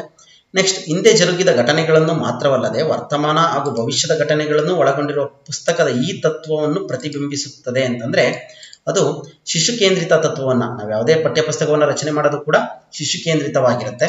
ಅದೊಂದನ್ನು ನೆನಪಿಟ್ಕೊಳ್ಳಿ. ನೆಕ್ಸ್ಟ್, ಒಂದು ನಿರ್ದಿಷ್ಟ ತರಗತಿಯ ವಿದ್ಯಾರ್ಥಿಗಳಿಗೆ ನಿರ್ದಿಷ್ಟ ಉದ್ದೇಶಕ್ಕನುಗುಣವಾಗಿ ನಿರ್ದಿಷ್ಟ ವಿಷಯವನ್ನು ಅರ್ಥಬದ್ಧವಾಗಿ, ವ್ಯವಸ್ಥಿತವಾಗಿ ಮತ್ತು ತಾರ್ಕಿಕವಾಗಿ ಜೋಡಿಸಿ ಪರಿಣಿತರು ಎಚ್ಚರಿಕೆಯಿಂದ ತಯಾರು ಮಾಡಿರುವುದು ಯಾವುದು ಅಂತಂದ್ರೆ ಪಠ್ಯ ಪುಸ್ತಕವನ್ನೇ ರಚನೆ ಮಾಡಿರ್ತಾರೆ. ನೋಡಿ, ಇವೆಲ್ಲ ಪ್ರಶ್ನೆಗಳನ್ನ ಪಠ್ಯ ಪುಸ್ತಕದ ಮೇಲೆ ಕೇಳಿದರೆ ಪಠ್ಯ ಪುಸ್ತಕದ ರಚನಾ ತತ್ವ ಇದು ಅಂತೇಳಿ ಕೇಳಿದ್ದಾರೆ. ಶಿಶು ಕೇಂದ್ರಿತನ, ಶಿಕ್ಷಕನ, ಪೋಷಕನ, ಸಂಸ್ಥೆನ ಅಂತೇಳಿ ಅದು ಶಿಶು ಕೇಂದ್ರಿತವಾಗಿರುತ್ತೆ ಪಠ್ಯ ಪುಸ್ತಕ ಸ್ನೇಹಿತರೆ. ನೆಕ್ಸ್ಟ್, ಪಠ್ಯಕ್ರಮ ನಿರ್ಧರಿಸಿದ ಗುರಿಗಳನ್ನು, ಪಠ್ಯವಸ್ತು ಸೂಚಿಸಿದ ಮಾರ್ಗೋಪಾಯಗಳನ್ನು ಸಾಕಾರಗೊಳಿಸಲು ಒಂದು ನಿರ್ದಿಷ್ಟ ವಿಷಯದ ಪಠ್ಯಾಂಶಗಳನ್ನು ಒಳಗೊಂಡ ಸಾಧನ ಯಾವುದು ಅಂತ ಹೇಳಿ ಕೇಳಿದ್ದಾರೆ 2024ರಲ್ಲಿ. ಪಠ್ಯ ಪುಸ್ತಕ, ಪಠ್ಯಕ್ರಮ, ಪಠ್ಯವಸ್ತು, ಅಭ್ಯಾಸ ಪುಸ್ತಕ. ಇಲ್ಲಿ ಪುಸ್ತಕ ಅಂತಕ್ಕಂಥದ್ದು ಸರಿಯಾದಂತ ಉತ್ತರ ಆಗಿರುತ್ತೆ. ನೆಕ್ಸ್ಟ್, ಸೂಕ್ಷ್ಮ ವಾಚನ ಎಂದರೆ ಪಠ್ಯದ ಮೂಲಾಂಶಗಳನ್ನು ಓದುವುದು, ವೇಗವಾಗಿ ಓದುವುದು, ವಿಮರ್ಶಾತ್ಮಕ ದೃಷ್ಟಿಯಿಂದ ಓದುವುದು, ನಿರ್ದಿಷ್ಟ ಮಾಹಿತಿ ಅಂಶವನ್ನು ಅನ್ವೇಷಿಸಿ ಓದುವುದು ಅಂತೇಳಿ. ನಿರ್ದಿಷ್ಟ ಮಾಹಿತಿ ಅಂಶವನ್ನು ಅನ್ವೇಷಿಸಿ ಓದುವುದು ಸೂಕ್ಷ್ಮ ವಾಚನದ ಮುಖ್ಯ ಉದ್ದೇಶ ಆಗಿರುತ್ತೆ, ಅಥವಾ ಸೂಕ್ಷ್ಮ ವಾಚನ ಅಂತಂದ್ರೆ ಅದು. ನಾಡು, ನುಡಿ, ಪರಂಪರೆ, ಸಾಹಿತ್ಯ, ಸಂಸ್ಕೃತಿಯ ಅರಿವನ್ನು ಮೂಡಿಸುವುದು ಏನು ಅಂತೇಳಿ. ಸಾಹಿತ್ಯಕ ಉದ್ದೇಶನ, ಭಾಷಿಕ ಉದ್ದೇಶನ, ನೈತಿಕ ಉದ್ದೇಶನ, ಮಾನಸಿಕನ ಅಂತೇಳಿ. ಸಾಹಿತ್ಯಕ ಉದ್ದೇಶ ಆಲ್ರೆಡಿ ಅದನ್ನು ಹೇಳಿದ್ವಿ. ಇನ್ನು ಉಕ್ತ ಲೇಖನಕ್ಕೆ ಸಂಬಂಧಪಟ್ಟಾಗ ಏನೆಲ್ಲ ಪ್ರಶ್ನೆಗಳನ್ನ ಕೇಳಿದರೆ ನೋಡ್ತಾ ಹೋಗೋಣ ಬನ್ನಿ. ಅಕ್ಷರ ಮತ್ತು ಪದಗಳ ಜೋಡಣೆ ಕಲಿಸುವ ಪ್ರಮುಖ ಸಾಧನ ಯಾವುದು ಅಂತೇಳಿ 21ರಲ್ಲಿ ಕೇಳಿದ್ದಾರೆ. ಇಲ್ಲಿ ಉಕ್ತ ಲೇಖನ ಅಥವಾ ಕಾಪಿ ಪುಸ್ತಕ ಇದು ಅಕ್ಷರ ಮತ್ತು ಪದಗಳ ಜೋಡಣೆಗೆ ಕಲಿಸ್ತಕ್ಕಂಥ ಪ್ರಮುಖ ಸಾಧನ ಆಗಿರುತ್ತೆ. 2 ಆಪ್ಷನ್ ಅನ್ನು ಕೊಟ್ಟಿದ್ದಾರೆ, ಹಾಗಾಗಿ 2 ಕೂಡ ಸರಿಯಾದ. ಯಾವ್ದನ್ನ ಎ ಗುರುತಾಕಿದ್ರು ನಂಬರ್ ಕೊಟ್ಟಿದ್ದಾರೆ, ಡಿ ಗುರುತಾಕಿದ್ರು ಕೂಡ ಅದಕ್ಕೆ ಅಂಕಗಳನ್ನ ಕೊಟ್ಟಿದ್ದಾರೆ ಅಂತ ಹೇಳ್ತಾ. ನೆಕ್ಸ್ಟ್, ಕೇಳಿ ಬರೆಯುವ ಸಾಮರ್ಥ್ಯವನ್ನು ಬೆಳೆಸುವ ಉತ್ತಮ ಚಟುವಟಿಕೆ ಯಾವುದು ಅಂತೇಳಿ 2022ರಲ್ಲಿ ಕೇಳಿದ್ದಾರೆ. ಕೇಳಿ ಬರೆಯುವ ಸಾಮರ್ಥ್ಯ ಸೇಮ್ ಉಕ್ತ ಲೇಖನನೇ ಸರಿಯಾದಂತ ಉತ್ತರ ಆಗಿರುತ್ತೆ ಸ್ನೇಹಿತರೆ. ನೆಕ್ಸ್ಟ್, ಗದ್ಯ ಮತ್ತು ಪದ್ಯದ ಮೇಲೆ ಏನೆಲ್ಲ ಪ್ರಶ್ನೆ ಕೇಳಿದ್ದಾರೆ ನೋಡ್ತಾ ಹೋಗೋಣ ಬನ್ನಿ. ಇದು ಗದ್ಯ ಬೋಧನೆಯ ಪ್ರಮುಖ ಉದ್ದೇಶ ಅಂತೇಳಿ ಒಂದು 21ರಲ್ಲಿ ಪ್ರಶ್ನೆ ಕೇಳಿದ್ದಾರೆ. ಓದು, ಬರಹ, ಗ್ರಹಿಕೆ, ಅಭಿವ್ಯಕ್ತಿ ಸಾಮರ್ಥ್ಯವನ್ನು ಬೆಳೆಸುವಂಥದ್ದು ಗದ್ಯ ಬೋಧನೆಯ ಉದ್ದೇಶ. ಆನಂದ, ಸೌಂದರ್ಯ, ಆಸ್ವಾದನೆ ಮೂಡಿಸುವಂಥದ್ದು, ಗಾಯನ, ಅಭಿನಯ ಕೌಶಲ್ಯಗಳಲ್ಲಿ ತರಬೇತಿ ನೀಡುವಂಥದ್ದ, ಗದ್ಯದಲ್ಲಿನ ಪ್ರಶ್ನೆಗಳಿಗೆ ಉತ್ತರಗಳನ್ನು ಕಂಠಪಾಠ ಮಾಡಿಸೋದ, ಓದು, ಬರಹ, ಗ್ರಹಿಕೆ ಮತ್ತು ಅಭಿವ್ಯಕ್ತಿ ಸಾಮರ್ಥ್ಯವನ್ನು ಬೆಳೆಸುವಂಥದ್ದೇ ಗದ್ಯದ ಪ್ರಮುಖ ಉದ್ದೇಶ ಆಗಿರುತ್ತೆ. ಪದ್ಯ ಬೋಧನೆಯಲ್ಲಿ ರಸಸ್ವಾದನೆ ಉದ್ದೇಶಗಳ ಸಾಧನೆ ಪೂರಕವಲ್ಲದ ಚಟುವಟಿಕೆ ಯಾವುದು ಅಂತ ಹೇಳಿ ಕೇಳಿದ್ದಾರೆ. ಇಲ್ಲಿ ಸರಿಯಾದಂತ ಉತ್ತರ ಪದ್ಯವನ್ನು ಬಿಡಿಬಿಡಿಯಾಗಿ ವಿಶ್ಲೇಷಿಸುವುದು. ಇಲ್ಲಿ ಇದು ಪೂರಕವಲ್ಲದ ಚಟುವಟಿಕೆ ಆಗಿರುತ್ತೆ. ನೆಕ್ಸ್ಟ್, ಸ್ಥೂಲ ಸೂಕ್ಷ್ಮ ಗ್ರಹಿಕೆಯೊಂದಿಗೆ ರಸಭಾವಗಳ ಪ್ರಶಂಸೆ ಮತ್ತು ಅಲಂಕಾರ ಛಂದಸ್ಸನ್ನು ಒಳಗೊಂಡ ಬೋಧನೆ ಯಾವುದು ಅಂತ ಹೇಳಿದರೆ ಅದು ಕಾವ್ಯ ಅಥವಾ ಪದ್ಯ ಬೋಧನೆ. ನಮ್ಗೆ ಅಲಂಕಾರ ಛಂದಸ್ಸು ಅಂತಿದ್ದಾಗಿ ನಾವು ಪದ್ಯಕ್ಕೆ ಸಂಬಂಧಪಟ್ಟಾಗಿ ಅಲಂಕಾರ ಛಂದಸ್ಸುಗಳನ್ನ ಹಾಕುವಂಥದ್ದು. ಹಾಗಾಗಿ ಈ ರೀತಿ ಪ್ರಶ್ನೆಗಳನ್ನ ಈಸಿಯಾಗಿ ಗುರುತಿಸಬಹುದು. ನೆಕ್ಸ್ಟ್, ಒಂದು ವಿಷಯ ಅಥವಾ ಆಲೋಚನೆಯ ಬಗ್ಗೆ ಸುಸಂಬದ್ಧ ವಾಕ್ಯ ವೃಂದಗಳನ್ನು ಕ್ರಮವಾಗಿ ಬರೆಯುವ ಪಠ್ಯವಿದು ಅಂತ ಕೇಳಿದರೆ ಯಾವುದು ಅಂದ್ರೆ ಗದ್ಯ ಅಥವಾ ಪ್ರಬಂಧ. ಎರಡೂ ಕೂಡ ಸರಿಯಾದಂತ ಉತ್ತರನೇ ಆಗಿರುತ್ತೆ. ನಾವು ಗದ್ಯ ಮತ್ತೆ ಪ್ರಬಂಧ ಎರಡರಲ್ಲೂ ಕೂಡ ಒಂದು ವಿಷಯ ಅಥವಾ ಆಲೋಚನೆಯ ಬಗ್ಗೆ ಸುಸಂಬಂಧ ವಾಕ್ಯಗಳನ್ನ ರಚನೆಯನ್ನ ಮಾಡ್ತಾ ಹೋಗ್ತೀವಿ. ನೆಕ್ಸ್ಟ್, ಸುನೀತ ಅಥವಾ ಸಾನೆಟ್ಗಳ ಮೇಲೆ ಒಂದು ಗಲ್ಲಿರುವ ಪಾದಗಳ ಸಂಖ್ಯೆ ಎಷ್ಟು ಸಾಲುಗಳು ಬರ್ತವೆ ಅಥವಾ ಸುನೀತ ಅಥವಾ ಸಾನೆಟ್ಗಳಲ್ಲಿ ಅಂತ ಹೇಳಿ ಕೇಳಿದರೆ 14 ಸಾಲುಗಳು ಬರ್ತವೆ ಸ್ನೇಹಿತರೆ. ಸುನೀತಕ್ಕೆ ಸಂಬಂಧಪಟ್ಟಾಗ ಒಂದಿಷ್ಟು ಮಾಹಿತಿ ಇದೆ, ನೋಡ್ಕೊಳ್ಳಿ ಅದನ್ನ. ಓಕೆನಾ. ಸುನೀತ ಅಂದ್ರೆ ಅದನ್ನ ಅಷ್ಟಷಟ್ಪದಿ, ಚತುರ್ದಶಪದಿ ಅಂತ ಹೇಳಿ ಕೂಡ ಕರಿತೀವಿ. ಅಂದ್ರೆ 14 ಸಾಲಿನ ಪದ್ಯಗಳಿಗೆ ನಾವು ಸಾನೆಟ್ ಅಂತ ಹೇಳಿ ಕರಿತೀವಿ. ಇದನ್ನ ವಿಕ್ರು ಗೋಕಾಕ್ ಸುನೀತ ಅಂತ ಹೇಳಿ ಕರೆದ್ರು. ಇದಕ್ಕೆ ಒಂದಿಷ್ಟು ಮಾಹಿತಿ ಸಂಬಂಧಪಟ್ಟಿದ್ದಿದೆ. ನೆಕ್ಸ್ಟ್, ಇದಾದ್ಮೇಲೆ ಗಮಕ ಕಲೆಯ ಬಗ್ಗೆ ಒಂದು ಪ್ರಶ್ನೆಯನ್ನ ಕೇಳಿದ್ದಾರೆ 2021ರಲ್ಲಿ. ಪದ್ಯದ ರೂಪಾಂತರ ಗಮಕ ಕಲೆ ಅಂದ್ರೆ ಕಾವ್ಯದ ಗಾಯನ, ಪದ್ಯದ ವಿಮರ್ಶೆ, ಕವಿಯ ಸ್ಫೂರ್ತಿ ಅಂತ ಹೇಳಿ ಕೇಳಿದ್ದಾರೆ. ಅದು ಒಂದು ಕಾವ್ಯದ ಗಾಯನ ಗಮಕ ಕಲೆ ಅಂತಕ್ಕಂಥದ್ದು. ಗಮಕ ಕಲೆ ಒಂದು ಕಾವ್ಯದ ಗಾಯನವಾಗಿದೆ. ಪ್ರಾಚೀನ ಮಹಾಕಾವ್ಯವನ್ನು ಸುಲಭವಾಗಿ ಓದಲು ಅರ್ಥ ಮಾಡಿಕೊಳ್ಳಲು ಕಷ್ಟ ಸಾಧ್ಯ ಅಲ್ವಾ. ನಾವು ಹಳೆಯ ಕಾವ್ಯಗಳನ್ನ ಓದಿ ಅರ್ಥ ಮಾಡ್ಕೊಳ್ಳೋದಕ್ಕೆ ಕಷ್ಟ. ಇಂತಹ ಶ್ರೀಮಂತ ಸಾಹಿತ್ಯವನ್ನು ಜನರಿಗೆ ತಲುಪಿಸಲು ಗಮಕ ಕಲೆ ಒಂದು ಉತ್ತಮ ಸಾಧನ ಆಗಿದೆ. ಇದು ಒಂದು ಗಾಯನ ಕಲೆ ಆಗಿರುತ್ತೆ, ನೆನ್ಪಿಟ್ಕೊಳ್ಳಿ. ಚಂಪು ಕಾವ್ಯ ಪ್ರಕಾರವನ್ನು ಹೀಗೂ ಕರೆಯುವರು ಅಂತೇಳಿ ಒಂದು ಪ್ರಶ್ನೆಯನ್ನ ಕೇಳಿದರೆ ಮಿಶ್ರ ಕಾವ್ಯ, ಕಥನ ಕಾವ್ಯ, ಗದ್ಯ ಕಾವ್ಯ, ಖಂಡಕಾವ್ಯ ಅಂತೇಳಿ. ಚಂಪು ಕಾವ್ಯ ಅಂದ್ರೆ ಅದು ಒಂದು ಮಿಶ್ರ ಕಾವ್ಯ, ಗದ್ಯ ಮತ್ತು ಪದ್ಯ ಎರಡೂ ಕೂಡ ಮಿಶ್ರ ಆಗಿರುತ್ತೆ. 2023ರಲ್ಲಿ ಕೇಳಿರುವಂತಹ ಪ್ರಶ್ನೆ. ಚಂಪು ಕಾವ್ಯ ಎಂದರೆ ಗದ್ಯ ಪದ್ಯ ಮಿಶ್ರಿತ ಕಾವ್ಯ, ನಿಮಗೆ ಗೊತ್ತೇ ಇದೆ, ಇದೊಂದು ಸಾಹಿತ್ಯ ಪ್ರಕಾರ. ಇನ್ನು ಇದಾದ್ಮೇಲೆ ಚಂಪು ಕಾವ್ಯದಲ್ಲಿ ವಿಶೇಷವಾಗಿ ಬಳಕೆಯಲ್ಲಿರುವ ಛಂದಸ್ಸು ಯಾವುದು ಅಂತ ಹೇಳಿ ಕೇಳಿದರೆ ತ್ರಿಪದಿ, ಪದ್ಯ, ಅಕ್ಕರ, ರಗಳೆ ಅಂತೇಳಿ. ಕಂದ ಅಂತಕ್ಕಂಥದ್ದು ಚಂಪು ಕಾವ್ಯಗಳಲ್ಲಿ ವಿಶೇಷವಾಗಿ ಬಳಕೆಯಲ್ಲಿರ್ತಕ್ಕಂಥ ಛಂದಸ್ಸು. ಬೋಧನಾ ಪದ್ಧತಿಗಳ ಮೇಲೆ ಏನೆಲ್ಲ ಪ್ರಶ್ನೆಗಳನ್ನ ಕೇಳಿದ್ದಾರೆ ಅಂತ ನೋಡ್ತಾ ಹೋಗೋಣ ಬನ್ನಿ. ಅದಕ್ಕೂ ಮುಂಚೆ ಬೋಧನಾ ಪದ್ಧತಿಗಳು ಯಾವುದು ಅಂತ ಹೇಳಿ ನಾವು ತಿಳ್ಕೊಳ್ಬೇಕಾಗುತ್ತೆ ಸ್ನೇಹಿತರೆ.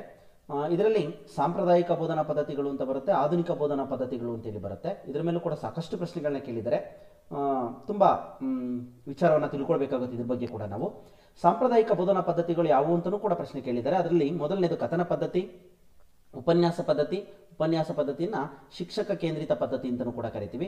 ಪ್ರಶ್ನೋತ್ತರ ಪದ್ಧತಿ, ನಾಟಕಾಭಿನಯ ಪದ್ಧತಿ, ಅನುಗಮನ ಪದ್ಧತಿ, ನಿಗಮನ ಪದ್ಧತಿ ಅಂತೇಳಿ.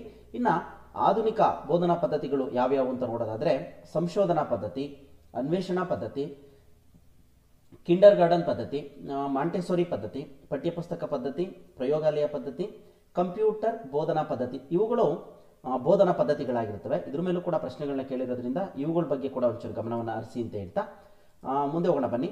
ನಿಗಮನ ಪದ್ಧತಿ, ನಮಗೆ ಕಥನ ಪದ್ಧತಿ, ಉಪನ್ಯಾಸ ಪದ್ಧತಿ ಇವುಗಳೆಲ್ಲ ಗೊತ್ತಾಗುತ್ತೆ. ಇಲ್ಲಿ ನಿಗಮನ ಪದ್ಧತಿ ಅಂದ್ರೆ ಏನು ಅನ್ನೋದು ತುಂಬಾ ಪ್ರಮುಖವಾಗಿರ್ತಕ್ಕಂಥ ವಿಚಾರ. ಇದನ್ನು ಕೂಡ ನೀವು ಗಮನಿಸಬೇಕಾಗುತ್ತೆ. ನಿಯಮದಿಂದ ಉದಾಹರಣೆ ಕಡೆಗೆ ಸಾಗುವಂಥದ್ದು, ಅಂದ್ರೆ ಫಾರ್ಮುಲಾ ಇರುತ್ತೆ, ಫಾರ್ಮುಲಾದಿಂದ ಎಕ್ಸಾಂಪಲ್ ಕಡೆಗೆ ಹೋಗುವಂಥದ್ದು ನಿಗಮನ ಪದ್ಧತಿ. ಅನುಗಮನ ಪದ್ಧತಿ ಅಂದ್ರೆ ಉದಾಹರಣೆಯಿಂದ ನಿಯಮದ ಕಡೆಗೆ ಸಾಗುವಂಥದ್ದು. ಫಸ್ಟ್ ಎಕ್ಸಾಂಪಲ್ ಕೊಡ್ತೀವಿ, ನೆಕ್ಸ್ಟ್ ಅದರ ನಿಯಮಗಳನ್ನ ಹೇಳ್ತಾ ಹೋಗ್ತೀವಿ. ಇದು ಅನುಗಮನ ಪದ್ಧತಿ ಆಗಿರುತ್ತೆ. ಇವೆರಡನ್ನು ಕೂಡ ನೀವು ಚೆನ್ನಾಗಿ ನೆನಪಿಟ್ಕೊಳ್ಳಿ. ನಿಯಮದಿಂದ ಉದಾಹರಣೆ ಕಡೆಗೆ ನಿಗಮನ, ಅನುಗಮನ ಅಂದ್ರೆ ಉದಾಹರಣೆಯಿಂದ ನಿಯಮದ ಕಡೆಗೆ ಸಾಗುವಂಥದ್ದು. ನೆಕ್ಸ್ಟ್ ಇದ್ರ ಮೇಲೆ ಏನೆಲ್ಲ ಪ್ರಶ್ನೆಗಳನ್ನ ಕೇಳಿದ್ದಾರೆ ಅಂತ ನೋಡ್ತಾ ಹೋಗೋಣ ಬನ್ನಿ. ಮೂರ್ತದಿಂದ ಅಮೂರ್ತದ ಕಡೆಗೆ ಮತ್ತು ನಿರ್ದಿಷ್ಟದಿಂದ ಸಾಮಾನ್ಯದ ಕಡೆಗೆ ಸಾಗುವ ಬೋಧನಾ ಪದ್ಧತಿ ಯಾವುದು ಅಂತೇಳಿ 2017ರಲ್ಲಿ ಕೇಳಿದ್ದಾರೆ. ನಿಗಮನ ಪದ್ಧತಿನ, ಅನುಗಮನನ, ನಿಯಮ ಪರಿಪಾಲನಾ ಸಂಪೂರ್ಣ ಪದ್ಧತಿ. ಇವುಗಳಲ್ಲಿ ಯಾವುದು ಅಂದ್ರೆ ಅನುಗಮನ ಪದ್ಧತಿ ಆಗಿರುತ್ತೆ. ನೆಕ್ಸ್ಟ್ ಅನುಗಮನ ಪದ್ಧತಿಯ ಪ್ರತಿಪಾದಕರು ಯಾರು ಅಂತೇಳಿ ಕೇಳಿದ್ದಾರೆ ಒಂದ್ಸಲ ಪ್ರಶ್ನೆ 2019ರಲ್ಲಿ. ಈ ಅನುಗಮನ ಪದ್ಧತಿಯ ಪ್ರತಿಪಾದಕರು ಬಂದು ಫ್ರಾನ್ಸಿಸ್ ಬೇಕನ್ ಅಂತ ಹೇಳಿ. ಫ್ರಾನ್ಸಿಸ್ ಬೇಕನ್ ಅಂತಕ್ಕಂಥವರು ಅನುಗಮನ ಪದ್ಧತಿಯ ಪ್ರತಿಪಾದಕರಾಗಿದ್ದಾರೆ. ನೆಕ್ಸ್ಟ್ ಉದಾಹರಣೆಗಳ ಮೂಲಕ ಸೂತ್ರದ ಕಡೆಗೆ ಸಾಗುವ ವ್ಯಾಕರಣ ಬೋಧನಾ ಪದ್ಧತಿ ಇದು ಅಂತ ಹೇಳಿ ಕೇಳಿದೆ ನೋಡಿ. ಉದಾಹರಣೆಯಿಂದ ಸೂತ್ರದ ಕಡೆಗೆ ಸಾಗುವಂಥದ್ದು ನಿಮಗೆ ಗೊತ್ತಾಗಿರುತ್ತೆ, ಅದು ಅನುಗಮನ ಪದ್ಧತಿ ಆಗಿರುತ್ತೆ. ನಿಗಮನ ಪದ್ಧತಿ ಅಂತಂತಂದ್ರೆ ಅದು ಸೂತ್ರದಿಂದ ಉದಾಹರಣೆಗಳ ಕಡೆಗೆ ಸಾಗುವಂಥದ್ದು. ಚೆನ್ನಾಗಿ ನೆನ್ಪಿಟ್ಕೊಳ್ಳಿ, ಇದನ್ನು 2022ರಲ್ಲಿ ಕೇಳಿರುವಂಥ ಪ್ರಶ್ನೆ ಆಗಿದೆ. ನೆಕ್ಸ್ಟು ಉದಾಹರಣೆಗಳ ಸಂಗ್ರಹ, ಪರಿಶೀಲನೆ, ಸಾಮಾನ್ಯ ಗುಣಲಕ್ಷಣಗಳು, ನಿಯಮ ಅಥವಾ ಸೂತ್ರಗಳನ್ನು ರೂಪಿಸುವುದು ಇವು ಈ ಬೋಧನಾ ಪದ್ಧತಿಯ ಅನುಕ್ರಮ ಹಂತಗಳಾಗಿದ್ದಾವೆ ಅಂತೇಳಿ 2024ರಲ್ಲಿ ಕೇಳಿದ್ದಾರೆ. ನಿಗಮನ ಪದ್ಧತಿ, ಅನುಗಮನ ಪದ್ಧತಿ, ಉಪನ್ಯಾಸ ಪದ್ಧತಿ, ಕ್ರೀಡಾ ಪದ್ಧತಿ ಅಂತೇಳಿ. ಅನುಗಮನ ಪದ್ಧತಿ ಅಂದ್ರೆ ಉದಾಹರಣೆಗಳಿಂದ ಸೂತ್ರದ ಕಡೆಗೆ ಹೋಗುವಂಥದ್ದೇ ಅನುಗಮನ ಪದ್ಧತಿ ಆಗಿರುತ್ತೆ. ನೋಡಿ, ಕ್ವಶನ್ ಅನ್ನು ಸ್ವಲ್ಪ ಟಫ್ ಮಾಡ್ತಾನೆ, ನಮಗೆ ಗೊಂದಲವನ್ನು ಉಂಟು ಮಾಡೋದಕ್ಕೆ ಅಂತೇಳಿ ತುಂಬಾ ಎಚ್ಚರಿಕೆಯಿಂದ ನೋಡ್ಕೊಳ್ಳಿ. ಈ ಒಂದು ಕಾರಣದಿಂದನೇ ನಿಮಗೆ ಒಂದಷ್ಟು ವಿಚಾರಗಳನ್ನ ಟಾಪಿಕ್ ವೈಸ್ ಕೊಡುವಂಥ ಪ್ರಯತ್ನ ಸ್ನೇಹಿತರೆ. ನಿಗಮನ ಪದ್ಧತಿ ಎಂದರೆ ನಿಯಮದಿಂದ ಉದಾಹರಣೆ ಕಡೆಗೆ ಸಾಗುವಂಥದ್ದು. ಅನುಗಮನ ಪದ್ಧತಿ ಅಂದರೆ ಉದಾಹರಣೆಯಿಂದ ನಿಯಮದ ಕಡೆಗೆ ಸಾಗುವಂಥದ್ದು. ಚೆನ್ನಾಗಿ ಮನನ ಮಾಡ್ಕೊಳ್ಳಿ. ಅನುಗಮನ ಪದ್ಧತಿ ನಿರ್ದಿಷ್ಟವಾದ ನಿದರ್ಶನಗಳಿಂದ ಆರಂಭಿಸಿ ಸಾಮಾನ್ಯ ನಿಯಮ ನಿರೂಪಣೆಯ ಕಡೆಗೆ ಆಲೋಚನೆಗಳನ್ನು ಸಾಗಿಸುವ ಒಂದು ಅಧ್ಯಯನವೇ ಅನುಗಮನ ಪದ್ಧತಿ ಅಂತೇಳಿ. ಮೂರ್ತದಿಂದ ಅಮೂರ್ತದ ಕಡೆಗೆ ಸಾಗುತ್ತೆ. ಯಾವುದು? ಅನುಗಮನ ಪದ್ಧತಿ ಅಂದ್ರೆ ಗೊತ್ತಿರೋದ್ರಿಂದ ಗೊತ್ತಿಲ್ಲದೆ ಇರೋದ್ರ ಕಡೆಗೆ ಸಾಗುತ್ತೆ. ಬಿಡಿಯಿಂದ ಇಡಿಯ ಕಡೆಗೆ ಸಾಗುತ್ತೆ. ಇದನ್ನು ಕೇಳ್ತೇನೆ, ಬಿಡಿಯಿಂದ ಇಡಿಯ ಕಡೆಗೆ ಸಾಗುವ ಬೋಧನಾ ಪದ್ಧತಿ ಯಾವುದು ಅಂತಲೂ ಕೂಡ ಕೇಳ್ತಾರೆ, ನೆನ್ಪಿಟ್ಕೊಳ್ಳಿ ಚೆನ್ನಾಗಿ. ಉದಾಹರಣೆಯಿಂದ ನಿಯಮದ ಕಡೆಗೆ ಸಾಗುವುದು, ಸರಳತೆಯಿಂದ ಸಮನ್ವಯದ ಕಡೆಗೆ ಸಾಗುವಂಥದ್ದು, ಸುಲಭದಿಂದ ಸಂಕೀರ್ಣದ ಕಡೆಗೆ ಸಾಗುವಂಥ ಬೋಧನಾ ಪದ್ಧತಿ ಯಾವುದು ಅಂತಂದ್ರೆ ಅನುಗಮನ ಪದ್ಧತಿ. ಇದಿಷ್ಟು ವಿಚಾರವನ್ನ ಚೆನ್ನಾಗಿ ನೀವು ನೆನ್ಪಿಟ್ಕೊಳ್ಳಿ ಅಂತ ಹೇಳ್ತಾ ಮುಂದೆ ಹೋಗೋಣ ಬನ್ನಿ.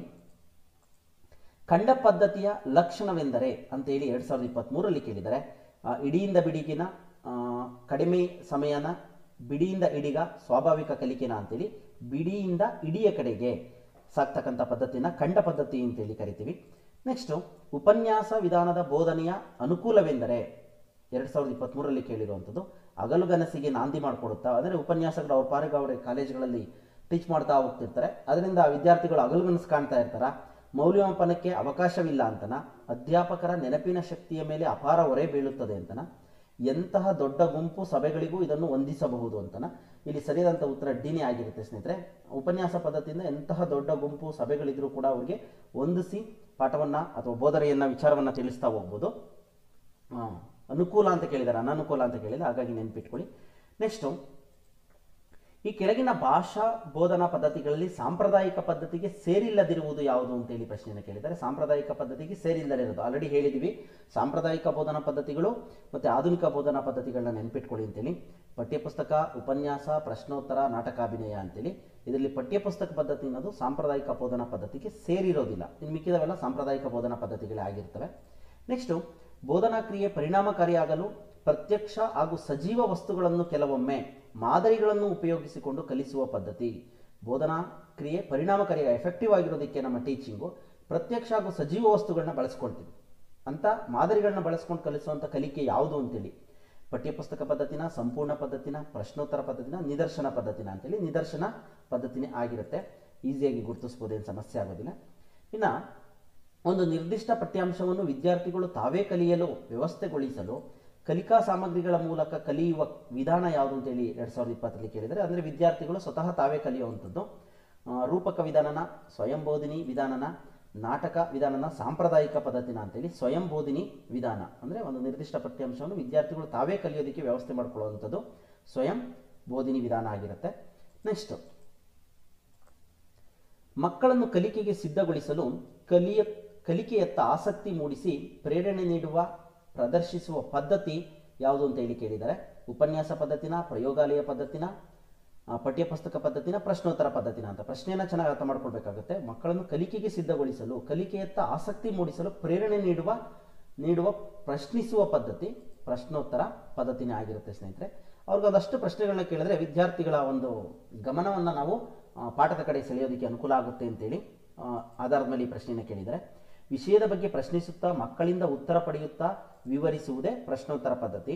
ಇಡೀ ಬೋಧನಾ ವಿಷಯವನ್ನು ಪ್ರಶ್ನಿಸುವುದರೊಂದಿಗೆ ವಿವರಿಸುವುದಾಗಿರುತ್ತೆ ಪ್ರಶ್ನೋತ್ತರ ಪದ್ಧತಿ. ಇದನ್ನು ಸಾಕ್ರೆಟಿಸ್ ಪದ್ಧತಿ ಅಂತಲೂ ಕೂಡ ಕರೀತಾರೆ. ಚೆನ್ನಾಗಿ ನೆನ್ಪಿಟ್ಕೊಳ್ಳಿ, ಇದ್ರ ಮೇಲೂ ಕೂಡ ಪ್ರಶ್ನೆಯನ್ನು ಕೇಳಿದರೆ. ಯಾವ ಬೋಧನಾ ವಿಧಾನವನ್ನು ಸಾಕ್ರೆಟಿಸ್ ಪದ್ಧತಿ ಅಂತ ಹೇಳಿ ಕರೀತಾರೆ ಅಂತ ಕೇಳಿದರೆ, ಪ್ರಶ್ನೋತ್ತರ ಪದ್ಧತಿಯನ್ನು ನಾವು ಸಾಕ್ರೆಟಿಸ್ ಪದ್ಧತಿ ಅಂತ ಹೇಳಿ ಕರಿತೀವಿ. ನೆಕ್ಸ್ಟ್ ಸಾಕ್ರೆಟಿಸ್ ಪದ್ಧತಿ ಎಂದೇ ಹೆಸರಾಗಿರುವ ಪದ್ಧತಿ ಯಾವುದು ಬಂತು ನೋಡಿ 2021ರಲ್ಲಿ. ಮತ್ತೆ ಅದೇ ಪ್ರಶ್ನೆ ಕೇಳಿದರೆ, ಅನ್ವೇಷಣಾ ಪದ್ಧತಿನ, ಪ್ರಶ್ನೋತ್ತರನ, ನಿಗಮನ, ಸ್ವಯಂ ಬೋಧನೆ. ಪ್ರಶ್ನೋತ್ತರ ಪದ್ಧತಿ ನಿಮ್ಗೆ ಅರ್ಥ ಆಗಿದೆ ಅಂತ ಅನ್ಕೊಂಡಿದ್ದೀನಿ. ನೆಕ್ಸ್ಟ್ ಮುಂದೆ ಹೋಗೋಣ ಬನ್ನಿ. ಕಥೆಯ ಸ್ವರೂಪಕ್ಕೆ ಹೊಂದುವ ವಿಷಯ, ಪಾತ್ರಗಳು, ಸಂಭಾಷಣೆ, ಸಂದರ್ಭಗಳನ್ನು ಉತ್ತಮ ಧ್ವನಿಯ ಮೂಲಕ ಸಂವಹನ ಮಾಡುವ ಪದ್ಧತಿ ಯಾವುದು ಅಂತೇಳಿ ಉಪನ್ಯಾಸನ, ಪ್ರಶ್ನೋತ್ತರನ, ಚರ್ಚನ, ಕಥನನ ಅಂತೇಳಿ ಕಥನ ಪದ್ಧತಿ. ಇಲ್ಲಿ ಕಥೆಯ ಸ್ವರೂಪಕ್ಕೆ ಹೊಂದುವ ವಿಷಯ, ಪಾತ್ರಗಳು, ಸಂಭಾಷಣೆ ಎಲ್ಲವನ್ನು ಉತ್ತಮ ಧ್ವನಿಯ ಮೂಲಕ ಸಂವಹನ ಮಾಡ್ತಕ್ಕಂಥದ್ದೇ ಕಥನ ಪದ್ಧತಿ ಆಗಿರುತ್ತೆ. ಅಂದರೆ ಕಥೆನಲ್ಲಿ ಬರ್ತಕ್ಕಂಥ ಪಾತ್ರಗಳಿಗೆ ಅನುಗುಣವಾಗಿ ನಾವೇನು ಮಾಡ್ತೀವಿ, ಧ್ವನಿಗಳನ್ನ ಬಳಸ್ಕೊಂಡು ಹಾವಭಾವಗಳನ್ನ ಬಳಸ್ಕೊಂಡು ವಿವರಣೆ ಮಾಡ್ತಾ ಹೋಗ್ತೀವಿ. ಇದು ಕಥನ ಪದ್ಧತಿ. ಕಥನ ಪದ್ಧತಿ ಅಂದರೆ ಅತ್ಯಂತ ಆಸಕ್ತಿದಾಯಕ ಮತ್ತು ಪರಿಣಾಮಕಾರಿ ಸಾಂಪ್ರದಾಯಿಕ ಬೋಧನಾ ಪದ್ಧತಿಯಾಗಿದೆ ಕಥನ ಪದ್ಧತಿ. ಇದ್ರ ಮೇಲೂ ಕೂಡ ಪ್ರಶ್ನೆ ಕೇಳ್ಬೋದು, ಅತ್ಯಂತ ಆಸಕ್ತಿದಾಯಕ ಮತ್ತು ಪರಿಣಾಮಕಾರಿ ಸಾಂಪ್ರದಾಯಿಕ ಬೋಧನಾ ಪದ್ಧತಿ ಯಾವುದು ಅಂತೇಳಿ. ಹಾಗಾಗಿ ತುಂಬ ಗಮನವನ್ನು ಕೊಡಿ. ನೋಡಿ, ಇವಾಗ ನಿಮಗೊಂದು ರೀತಿ ಗ್ರಿಪ್ ಸಿಕ್ತು, ನಿಮಗೆ ಯಾವೆಲ್ಲ ಪ್ರಶ್ನೆಗಳನ್ನ ಕೇಳ್ತಾನೆ ಬೋಧನಾ ಪದ್ಧತಿ ಮೇಲೆ ಅಂತೇಳಿ. ಆ ಒಂದು ಉದ್ದೇಶ ಇಟ್ಕೊಂಡೇ ಈ ವಿಡಿಯೋವನ್ನು ಮಾಡಿದ್ದೀವಿ ಸ್ನೇಹಿತರೆ.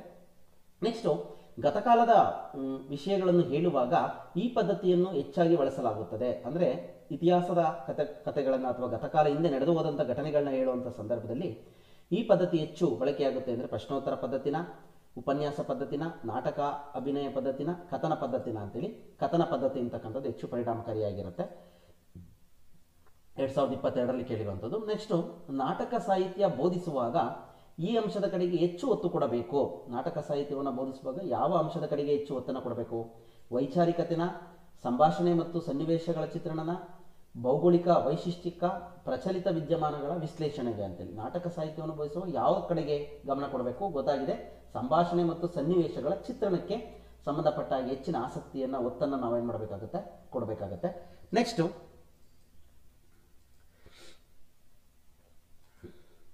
ಕನ್ನಡ ಭಾಷಾ ಶಿಕ್ಷಕರು 8ನೇ ತರಗತಿಯಲ್ಲಿ ತಲಕಾಡಿನ ವೈಭವ, 9ನೇ ತರಗತಿಯಲ್ಲಿ ಬೆಡಗಿನ ತಾಣ ಜೈಪುರ ಹಾಗೂ 10ನೇ ತರಗತಿಯಲ್ಲಿ ಲಂಡನ್ ನಗರ ಎಂಬ ಪ್ರವಾಸ ಕಥನದ ಗದ್ಯ ಪಾಠಗಳನ್ನು ಬೋಧಿಸುತ್ತಾರೆ. ಹಾಗಾದರೆ ಇಲ್ಲಿ ಈ ವಿಧಾನವನ್ನು ತಿಳಿಯಬಹುದಾಗಿದೆ.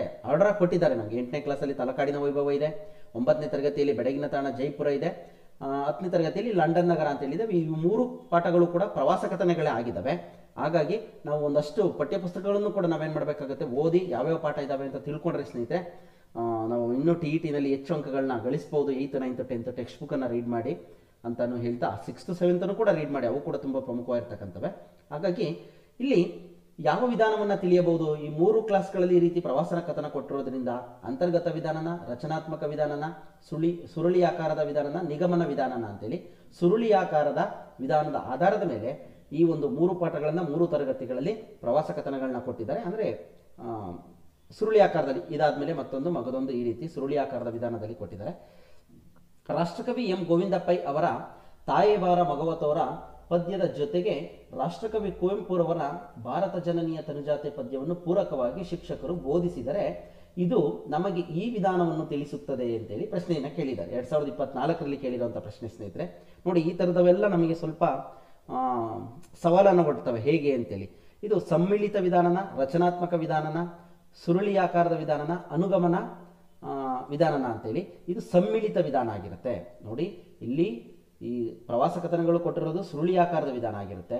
ಇಲ್ಲಿ ಗೋವಿಂದ ಪೈ ಅವರ ತಾಯೇಬಾರ ಮಗವತವರ ಪದ್ಯದ ಜೊತೆಗೆ ರಾಷ್ಟ್ರಕವಿ ಕುವೆಂಪುರವರ ಭಾರತ ಜನನಿಯ ತನುಜಾತೆ ಪದ್ಯವನ್ನು ಶಿಕ್ಷಕರು ಬೋಧಿಸಿದರೆ ಅದು ಸಮ್ಮಿಳಿತ. ಅಂದರೆ ಆ ಪದ್ಯ ಕೊಟ್ಟಿರೋದಿಲ್ಲ, ಪುಸ್ತಕದಲ್ಲಿ ಇರೋದಿಲ್ಲ, ಅದ್ರ ಜೊತೆಗೆ ಅದನ್ನು ಬೋಧಿಸಿದರೆ ಅದು ಸಮ್ಮಿಳಿತ ಆಗಿರುತ್ತೆ. ಎರಡನ್ನು ಸೇರಿಸಿ ಬೋಧನೆ ಮಾಡಿದ್ದಾರೆ ಅಂತೇಳಿ. ನೆಕ್ಸ್ಟ್, ಎರಡು ಕೂಡ ಕನ್ನಡ ನಾಡಿನ ವೈಭವವನ್ನು ಹೇಳ್ತಕ್ಕಂಥ ಪದ್ಯಗಳೇ ಆಗಿರೋದ್ರಿಂದ ಪೂರಕವಾಗಿ ಹೇಳ್ತಕ್ಕಂಥದ್ದು. ನೆಕ್ಸ್ಟು, ಬರಹದಲ್ಲಿರುವ ಅಥವಾ ಮೌಖಿಕ ವಿಷಯವೊಂದನ್ನು ಮತ್ತೊಂದು ಭಾಷೆಗೆ ಪರಿವರ್ತಿಸುವುದು ಏನು ಅಂತೇಳಿ ಕೇಳಿದ್ದಾರೆ. ರೂಪಾಂತರನ, ಭಾಷಾಂತರನ, ಭಾಷಾ ಕೌಶಲ್ಯನ, ತಂತ್ರಜ್ಞಾನನ ಅಂತೇಳಿ ನಮಗೆ ಗೊತ್ತಾಗುತ್ತೆ. ಆದರೆ ಇವೆರಡರಲ್ಲೂ ಕನ್ಫ್ಯೂಸ್ ಆಗುತ್ತೆ. ಅದನ್ನ ರೂಪಾಂತರ ಅಂತೀವ, ಭಾಷಾಂತರ ಅಂತ ಹೇಳ್ತೀವ ಅಂತೇಳಿ. ಇದನ್ನ ಭಾಷಾಂತರ ಅಂತೇಳಿ ಕರಿತೀವಿ. ಮತ್ತೊಂದು ಭಾಷೆಗೆ ಪರಿವರ್ತಿಸೋದ್ರಿಂದ ಅದನ್ನು ನಾವು ಭಾಷಾಂತರ ಅಂತೇಳಿ ಕರಿತೀವಿ ಸ್ನೇಹಿತರೆ. ನೆಕ್ಸ್ಟು, ಸ್ವಾತಂತ್ರ್ಯ, ಸಮಾನತೆ, ಭ್ರಾತೃತ್ವ ಇವು ಧಾರ್ಮಿಕ ಮೌಲ್ಯಗಳು ಅಥವಾ ಸಾಮಾಜಿಕ ಮೌಲ್ಯಗಳ ಅಥವಾ ವೈಯಕ್ತಿಕ ಮೌಲ್ಯಗಳ, ಪ್ರಜಾಪ್ರಭುತ್ವ ಮೌಲ್ಯಗಳ ಅಂತೇಳಿ ನಮಗೆ ಗೊತ್ತಾಗುತ್ತೆ. ಸ್ವಾತಂತ್ರ್ಯ, ಸಮಾನತೆ, ಭ್ರಾತೃತ್ವ ಇವು ಪ್ರಜಾಪ್ರಭುತ್ವದ ಮೌಲ್ಯಗಳಾಗಿರ್ತವೆ ಸ್ನೇಹಿತರೆ. ನೆಕ್ಸ್ಟು, 2005ರ ರಾಷ್ಟ್ರೀಯ ಪಠ್ಯಕ್ರಮವು ಈ ಕೆಳಗಿನ ವೈಶಿಷ್ಟ್ಯಗಳನ್ನು ಹೊಂದಿದೆ ಅಂತೇಳಿ 2024ರಲ್ಲಿ ಕೇಳಿದ್ದಾರೆ. ಏನೇನು ವೈಶಿಷ್ಟ್ಯಗಳನ್ನ ಹೊಂದಿದೆ ನೋಡ್ತಾ ಹೋಗೋಣ ಬನ್ನಿ.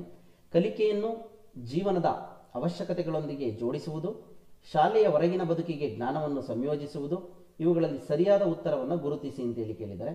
1 ಮಾತ್ರ ಸರಿಯಾಗಿದೆ, 2 ಸರಿಯಾಗಿದ್ದಾವೆ, 1 ಮತ್ತು 2 ಸರಿಯಾಗಿದೆ, 1 ಮತ್ತು 2 ತಪ್ಪಾಗಿವೆ ಅಂತೇಳಿ. ಸರಿಯಾದಂಥ ಉತ್ತರ 1 ಮತ್ತು 2 ಸರಿಯಾಗಿದ್ದಾವೆ.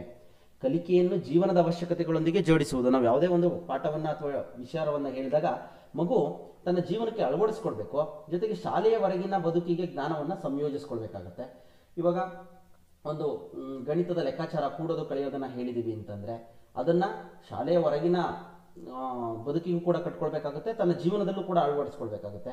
ಮೌಲ್ಯಗಳನ್ನು ಹೇಳ್ಕೊಟ್ಟಿದ್ದೀವಿ ಸಮಾಜ ಪಾಠವನ್ನು ಮಾಡಬೇಕಾದ್ರೆ, ಸ್ವಾತಂತ್ರ್ಯ ಸಮಾನತೆ ಬಗ್ಗೆ ಅಂದರೆ ಅದು ಸಮಾಜದಲ್ಲೂ ಕೂಡ ಅದನ್ನೇನು ಮಾಡಬೇಕಾಗುತ್ತೆ, ಶಾಲೆಯ ಹೊರಗಿನ ಬದುಕಿಗೂ ಕೂಡ ಸಂಯೋಜಿಸ್ಕೊಳ್ಬೇಕಾಗುತ್ತೆ. 1 ಮತ್ತು 2 ಕೂಡ ಸರಿಯಾಗಿದ್ದಾವೆ ಸ್ನೇಹಿತರೆ. ನೆಕ್ಸ್ಟು ಸೂಚನೆ, ಈ ಕೆಳಗಿನ ಗದ್ಯ ಭಾಗವನ್ನು, ಯಾಕೆಂದ್ರೆ ಇದುವರೆಗೂ ಕೂಡ ನಾವು ಎಲ್ಲ ವಿಚಾರಗಳನ್ನ ಟಾಪಿಕ್ ವೈಸ್ ಅನ್ನ ನೋಡಿದ್ವಿ. ಹಾಗಾದ್ರೆ ಗದ್ಯ ಮತ್ತು ಪದ್ಯಗಳನ್ನ ಹೇಗೆ ಕೇಳ್ತಾರೆ ಅಂತಕ್ಕಂಥ ವಿಚಾರ ಕೂಡ ನಮಗೆ ಬೇಕಾಗುತ್ತೆ. ಹಾಗಾಗಿ 2024ರಲ್ಲಿ ರೀಸೆಂಟ್ ಇಂದ ಒಂದು ಪದ್ಯ ಮತ್ತೆ ಪಾಠವನ್ನ ಕೊಟ್ಟಿದ್ದೀವಿ. ಯಾವ ರೀತಿ ಗದ್ಯ ಮತ್ತು ಪದ್ಯವನ್ನು ಕೊಟ್ಟು ಅದರ ಮೇಲೆ ಪ್ರಶ್ನೆಗಳನ್ನ ಕೇಳ್ತಾರೆ ಅಂತೇಳಿ ನಿಮಗೆ ಒಂದು ಐಡಿಯಾ ಇರಲಿ ಅಂತೇಳಿ ಸ್ನೇಹಿತರೆ ನೋಡ್ಕೊಳ್ಳಿ. 2024ರಲ್ಲಿ ಕೇಳಿರ್ತಕ್ಕಂಥ ಗದ್ಯ ಭಾಗ ಇದು. ಈಗ ಅಮೆರಿಕಾದಲ್ಲಿ ದಕ್ಷಿಣ ಕೆರೋಲಿನ ಮೇದರ ಬುಟ್ಟಿಗಳಿಗೆ ತುಂಬಾ ಬೇಡಿಕೆ ಇದೆ.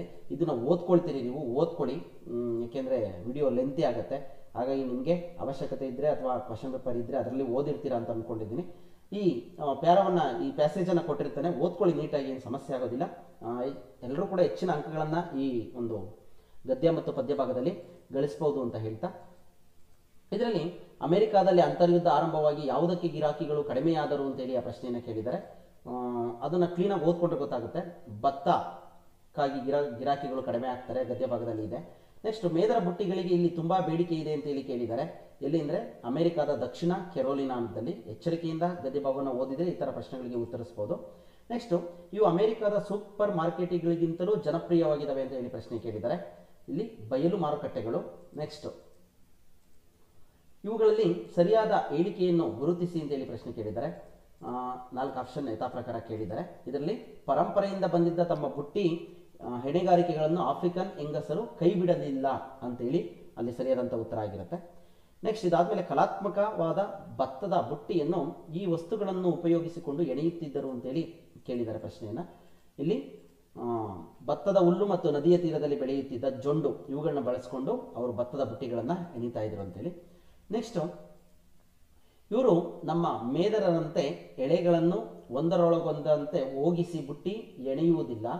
ಇಲ್ಲಿ ಇವರು ಎಂಬ ಪದವು ಈ ವ್ಯಾಕರಣಾಂಶಕ್ಕೆ ಸೇರಿದೆ ಅಂತೇಳಿ ವ್ಯಾಕರಣಕ್ಕೆ ಸಂಬಂಧಪಟ್ಟ ಹಾಗೆ ಪ್ರಶ್ನೆಗಳನ್ನ ಪದ್ಯದಲ್ಲಿ ಕೇಳಿದ್ದಾರೆ. ಇಲ್ಲಿ ಇವರು ಅಂತಕ್ಕಂಥ ನಮಗೆ ಗೊತ್ತಿದೆ ಸರ್ವನಾಮಗಳು. ಸರ್ವನಾಮಗಳು ಅಂದ್ರೆ ನಿಮಗೆ ಗೊತ್ತಾಗುತ್ತೆ, ನಾಮಪದದ ಬದಲಿಗೆ ಉಪಯೋಗಿಸತಕ್ಕಂಥ ಶಬ್ದಗಳಿಗೆ ಸರ್ವನಾಮಗಳು ಅಂತೇಳಿ ಕರಿತೀವಿ. ಉದಾಹರಣೆಗೆ ಅವನು, ಅವಳು, ಅದು, ಇದು, ನಾವು, ನೀವು, ಎಲ್ಲಿ, ಅವನು, ಯಾರು ಇತ್ಯಾದಿ. ಇದರ ಜೊತೆಗೆ ಅಳಗನ್ನಡದವು ಕೂಡ ಇರ್ತವೆ. ಆವುದು, ಆರು, ಆರ್, ಏನ್, ಆಮ್ ಅಥವಾ ಆನ್, ನಾಮ್, ನಾನು, ನೀನ್, ನೀನು, ಈ ಎಲ್ಲಾ ಸರ್ವನಾಮಗಳು ಅಳಗನ್ನಡದಲ್ಲಿ ಬಳಕೆಯಲ್ಲಿವೆ. ಈ ಅಳಗನ್ನಡ ಸರ್ವನಾಮಗಳನ್ನು ಕೂಡ ನೆನಪಿಟ್ಕೊಳ್ಳಿ. ಎ, ಇರ, ಈ, ಆ ವಿಭಕ್ತಿ ಪ್ರತ್ಯಯಗಳು ಸರ್ವನಾಮಗಳಿಗೆ ಹತ್ತುವುದಿಲ್ಲ, ಅಂದರೆ ಸಂಬೋಧನಾ ವಿಭಕ್ತಿ ಪ್ರತ್ಯಯಗಳು ಸರ್ವನಾಮಗಳಿಗೆ ಸೇರೋದಿಲ್ಲ ಅಂತೇಳಿ ಹೇಳ್ತಾರೆ. ಪುರುಷಾರ್ಥಕ ಸರ್ವನಾಮಗಳು ಅಂತ ಬರುತ್ತೆ. ಪ್ರಥಮ ಪುರುಷ, ಉತ್ತಮ ಪುರುಷ, ಮಧ್ಯಮ ಪುರುಷ, ಪ್ರಥಮ ಪುರುಷ. ಇದು ಕೂಡ ನಿಮಗೆ ಮಾಹಿತಿ ಇರುತ್ತೆ ಅಂತ ಹೇಳ್ತಾ ಮುಂದೆ ಹೋಗೋಣ ಬನ್ನಿ. ಆತ್ಮಾರ್ಥಕ ಸರ್ವನಾಮಗಳು ಸಿಗುತ್ತೆ. ನೆಕ್ಸ್ಟ್ ಪ್ರಶ್ನಾರ್ಥಕ ಸರ್ವನಾಮಗಳು ಕೂಡ ಬರುತ್ತೆ. ಇದನ್ನು ಕೂಡ ನೋಡ್ಕೊಳ್ಳಿ. ನಿಮಗೆ ಸರ್ವನಾಮಗಳಲ್ಲೇ ಇವು ಅದರ ವಿಧಗಳಾಗಿರ್ತವೆ. ನೆಕ್ಸ್ಟ್ ಇವರ ಭತ್ತದ ರಾಜ್ಯ ಬಹಳ ದಿನ ಉಳಿಯದಿರಲು ಕಾರಣ ಏನು ಅಂತ ಕೇಳಿದ್ದಾರೆ. ಸರಿಯಾದಂಥ ಉತ್ತರ ಇಲ್ಲಿ 1 ಮತ್ತು 2ನೇವು ಸರಿಯಾದಂಥ ಉತ್ತರ ಆಗಿರ್ತವೆ ಸ್ನೇಹಿತರೆ. ಅಂದರೆ ಅಮೆರಿಕಾದಲ್ಲಿ ಅಂತರ್ಯುದ್ಧ ಆರಂಭವಾಗಿ ಭತ್ತಕ್ಕೆ ಗಿರಾಕಿಗಳು ಕಡಿಮೆಯಾದರು, ಬ್ರೆಡ್ ಪ್ರಧಾನ ಆಹಾರವಾದ್ದರಿಂದ ಎಲ್ಲರೂ ಗೋಧಿಯನ್ನೇ ಅವಲಂಬಿಸಿದರು ಅಂತಕ್ಕಂಥದ್ದು ಸರಿಯಾದಂಥ ಉತ್ತರ ಆಗಿರುತ್ತೆ. ಆ ಪ್ಯಾಸೇಜನ್ನು ಓದಿದ್ರೆ ನಿಮಗೆ ಇವೆಲ್ಲ ಅರ್ಥ ಆಗುತ್ತೆ. ತರುವಾಯ ಪಾಸ್ ಮಾಡಿ ನೋಡ್ಕೊಳ್ಳಿ. ನೆಕ್ಸ್ಟ್ ಈ ಎಲ್ಲ ಪ್ರಶ್ನೆಗಳಿಗೂ ನಿಮಗೆ ಉತ್ತರ ಅರ್ಥ ಆಗುತ್ತೆ ಅಂತ ಹೇಳ್ತಾ, ತರುವಾಯ ಎಂಬ ಪದವು ಈ ವ್ಯಾಕರಣಾಂಶಕ್ಕೆ ಉದಾಹರಣೆಯಾಗಿದೆ ಅಂತ ಹೇಳಿ ಕೇಳಿದ್ದಾರೆ. ಅಂದ್ರೆ ಇದು ಸಾಮಾನ್ಯಾರ್ಥಕ ಅವ್ಯಯಕ್ಕೆ ಸಂಬಂಧಪಟ್ಟಂತ ಪ್ರಶ್ನೆ ಆಗಿರುತ್ತೆ. ನೋಡಿ, ಪ್ಯಾಸೇಜಲ್ಲೇ ನಮ್ಗೆ ಇಷ್ಟೆಲ್ಲ ಪ್ರಶ್ನೆಗಳನ್ನ ಗ್ರಾಮರ್ ಸಂಬಂಧಿತ ಕೇಳ್ತಾ ಹೋಗ್ತಾರೆ. ತರುವಾಯ ಅಂತಕ್ಕಂಥ ಸಾಮಾನ್ಯಾರ್ಥಕ ಅವ್ಯಯ. ಇದಕ್ಕೆ ಸಂಬಂಧಪಟ್ಟ ಹಾಗೆ ಅವ್ಯಯಕ್ಕೆ ಸಂಬಂಧಪಟ್ಟ ಹಾಗೆ ಇಲ್ಲೊಂದಷ್ಟು ಮಾಹಿತಿ ಇದೆ, ನೋಡ್ಕೊಳ್ಳಿ. ಸ್ಕ್ರೀನ್ಶಾಟ್ ಮಾಡಿ ಅಥವಾ ಪಾಸ್ ಮಾಡಿ ನೋಡ್ಕೊಳ್ಳಿ, ಓದ್ಕೊಳ್ಳಿ, ನಿಮಗೆ ಅರ್ಥ ಆಗುತ್ತೆ. ನೆಕ್ಸ್ಟ್ ಕೆಳಗಿನ ಪದ್ಯ ಭಾಗವನ್ನು ಓದ್ಕೊಂಡು 9ರಿಂದ 15ರವರೆಗಿನ ಪ್ರಶ್ನೆಗಳನ್ನು ಉತ್ತರಿಸಿ ಅಂತೇಳಿ ಕೇಳಿದ್ದಾರೆ. ಇಲ್ಲಿ ಪದ್ಯ ಭಾಗವನ್ನು ಕೂಡ ಕೊಟ್ಟಿದ್ದಾರೆ ಸ್ನೇಹಿತರೆ. ಪದ್ಯ ಭಾಗವನ್ನು ನೋಡ್ಕೊಳ್ಳಿ. ನೋಡ್ಕೊಂಡಂತ ಸಂದರ್ಭದಲ್ಲಿ ನಿಮಗೆ ಅರ್ಥ ಆಗುತ್ತೆ. ಇಲ್ಲಿ ಕವಿ ಯಾರು ಯಾರನ್ನು ಒಂದು ಎಂದು ಹೇಳಿದ್ದಾರೆ ಅಂತ ಹೇಳಿ ಕೇಳಿದಾಗ ಪದ್ಯವನ್ನು ಓದಿದಾಗ ಗೊತ್ತಾಗುತ್ತೆ. ನಾವು, ನೀವು, ಅವರು, ಇವರು ಎಲ್ಲರೂ ಒಂದು ಅಂತ ಹೇಳಿದ್ದಾರೆ. ನೆಕ್ಸ್ಟ್ ಎಲ್ಲರೂ ಹಿಂದೆ ಏನೆಂದು ಪಣ ತೊಡಬೇಕೆಂದು ಕವಿ ಆಶಿಸುತ್ತಾರೆ ಅಂತೇಳಿ ಕೇಳಿದ್ದಾರೆ. ಇಲ್ಲಿ ಭೂಮಿ ತಾಯಿಯ ಕುಡಿಗಳು ಅಂತೇಳಿ ಪಣ ತೊಡಬೇಕು ಅಂತೇಳಿ ಹೇಳಿದ್ದಾರೆ. ಪದ್ಯದ ಆಶಯ ಏನು ಅಂತೇಳಿ ಒಂದು ಪ್ರಶ್ನೆಯನ್ನು ಕೇಳಿದರೆ ಇಡೀ ಪದ್ಯದ ಆಶಯ ಏನು ಹೇಳುತ್ತೆ ಅಂತೇಳಿ ಇಲ್ಲಿ ಸರಿದಂಥ ಉತ್ತರ ಸಿ, ಅಂದರೆ 1 ಮತ್ತು 2 ಸರಿಯಾಗಿದ್ದಾವೆ ಅಂತೇಳಿ. ನಾವೆಲ್ಲ ಸೋದರರಂತೆ ಬಾಳಬೇಕು, ಬಾಳ್ವೆ ನಡೆಸಬೇಕು, ಏಕತಾ ಭಾವವನ್ನು ಈ ಕವನವನ್ನು ಒಳಗೊಂಡಿದೆ. ಮಾನವರಾದ ನಾವೆಲ್ಲ ಒಂದೇ ಎಂಬ ಭಾವನೆ ಈ ಕವನದಲ್ಲಿ ತಿಳಿಸುತ್ತದೆ ಅಂತೇಳಿ ಪ್ರಶ್ನೆ ಉತ್ತರ ಇರುತ್ತೆ. ರಸ ಕವಿತ್ವ ಒಂದೇ ಆದರೂ ಅದರ ರಚನೆಗೆ ಬಳಕೆಯಾಗುತ್ತಿರುವ ಛಂದೋ ಪ್ರಕಾರಗಳು ಯಾವುದು ಅಂತೇಳಿ ಕೇಳಿದರೆ ಇಲ್ಲಿ ಕಂದ, ವೃತ್ತ, ತ್ರಿಪದಿ, ವಚನ ಇವುಗಳು ಬಳಕೆ ಆಗ್ತಾ ಇರ್ತಕ್ಕಂಥ ಛಂದೋ ಪ್ರಕಾರಗಳಾಗಿದ್ದಾವೆ ಸ್ನೇಹಿತರೆ.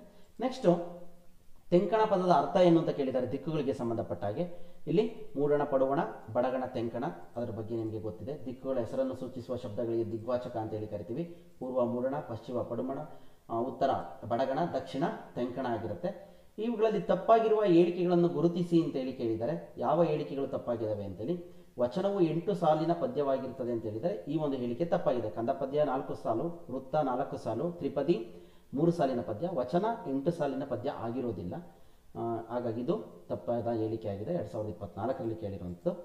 ಇನ್ನು ದಿಗ್ವಾಚಕಕ್ಕೆ ಸಂಬಂಧಪಟ್ಟ ಹಾಗೆ ಒಂದಷ್ಟು ವಿಚಾರ ಇದೆ, ನೆನ್ಪಿಟ್ಕೊಳ್ಳಿ. ನೋಡಿ, ಈ ಫಿಗರನ್ನು ನೋಡಿದ್ರೆ ನಿಮಗೆ ಗೊತ್ತಾಗುತ್ತೆ. ನೆಕ್ಸ್ಟ್ ಇದಿಷ್ಟು ಕೂಡ ಈ ವಿಚಾರಗಳು. ಇನ್ನು 15ನೇ ಪ್ರಶ್ನೆ, ಹೊಂದಿಸಿ ಬರೆಯಿರಿ ಅಂತ ಕೇಳಿದ್ದಾರೆ ಸ್ನೇಹಿತರೆ. ಅಂದರೆ ಎ ಪಟ್ಟಿಯನ್ನು ಬಿ ಪಟ್ಟಿಯೊಂದಿಗೆ ಅರ್ಥದೊಂದಿಗೆ ಪದಗಳ ಅರ್ಥವನ್ನು ಕೇಳಿದ್ದಾರೆ.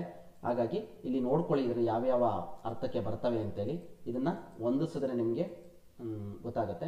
ಅಂದರೆ 1ನೇದಕ್ಕೆ ಡಿ ಆಗಿರುತ್ತೆ, ನೆತ್ತರು ಅಂದರೆ ರಕ್ತ ಆಗಿರುತ್ತೆ. 2ನೇದಕ್ಕೆ ಚಹರೆ ಅಂತಂದರೆ ಲಕ್ಷಣ ಆಗಿರುತ್ತದೆ. 3ನೇದಕ್ಕೆ ಎ ಪಣ ಅಂದರೆ ಪ್ರತಿಜ್ಞೆ ಆಗಿರುತ್ತೆ. ಬಸಿರು ಅಂದರೆ ಹೊಟ್ಟೆ ಆಗಿರುತ್ತೆ. ಈ ರೀತಿ ಪದಗಳ ಅರ್ಥವನ್ನು ಕೂಡ ಕೊಡ್ತಾರೆ. ಹಾಗಾಗಿ ಒಂದಷ್ಟು ಪದಗಳ ಪರಿಚಯ ಮತ್ತು ಅವುಗಳ ಅರ್ಥನೂ ಕೂಡ ನಮಗೆ ಬೇಕಾಗಿರುತ್ತೆ ಅಂತ ಹೇಳ್ತಾರೆ ಸ್ನೇಹಿತರೆ.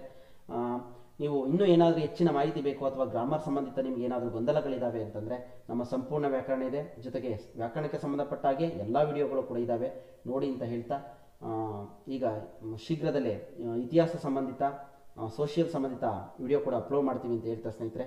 ನೀವಿನ್ನೂ ನಮ್ಮ ಚಾನಲ್ನ ಸಬ್ಸ್ಕ್ರೈಬ್ ಮಾಡಿಲ್ಲ ಅಂದರೆ ಸಬ್ಸ್ಕ್ರೈಬ್ ಮಾಡಿ. ಜೊತೆಗೆ ಟೆಲಿಗ್ರಾಮ್ ಗ್ರೂಪ್ ಕೂಡ ಇದೆ, ಅದಕ್ಕೆ ಜಾಯ್ನ್ ಆಗಿ. ಏನಾದರೂ ಸಂಬಂಧಿತ ನೋಟ್ಸ್ಗಳಿದ್ರೆ ಅಪ್ಲೋಡ್ ಮಾಡ್ತೀವಿ ಅಂತ ಹೇಳ್ತಾ ಸ್ನೇಹಿತರೆ. ಇವರು ಕೂಡ ನಮ್ಮ ತರಗತಿಯನ್ನು ಆಲಿಸಿದ್ದಕ್ಕೆ ಎಲ್ರಿಗೂ ಕೂಡ ಧನ್ಯವಾದಗಳು. Thank you.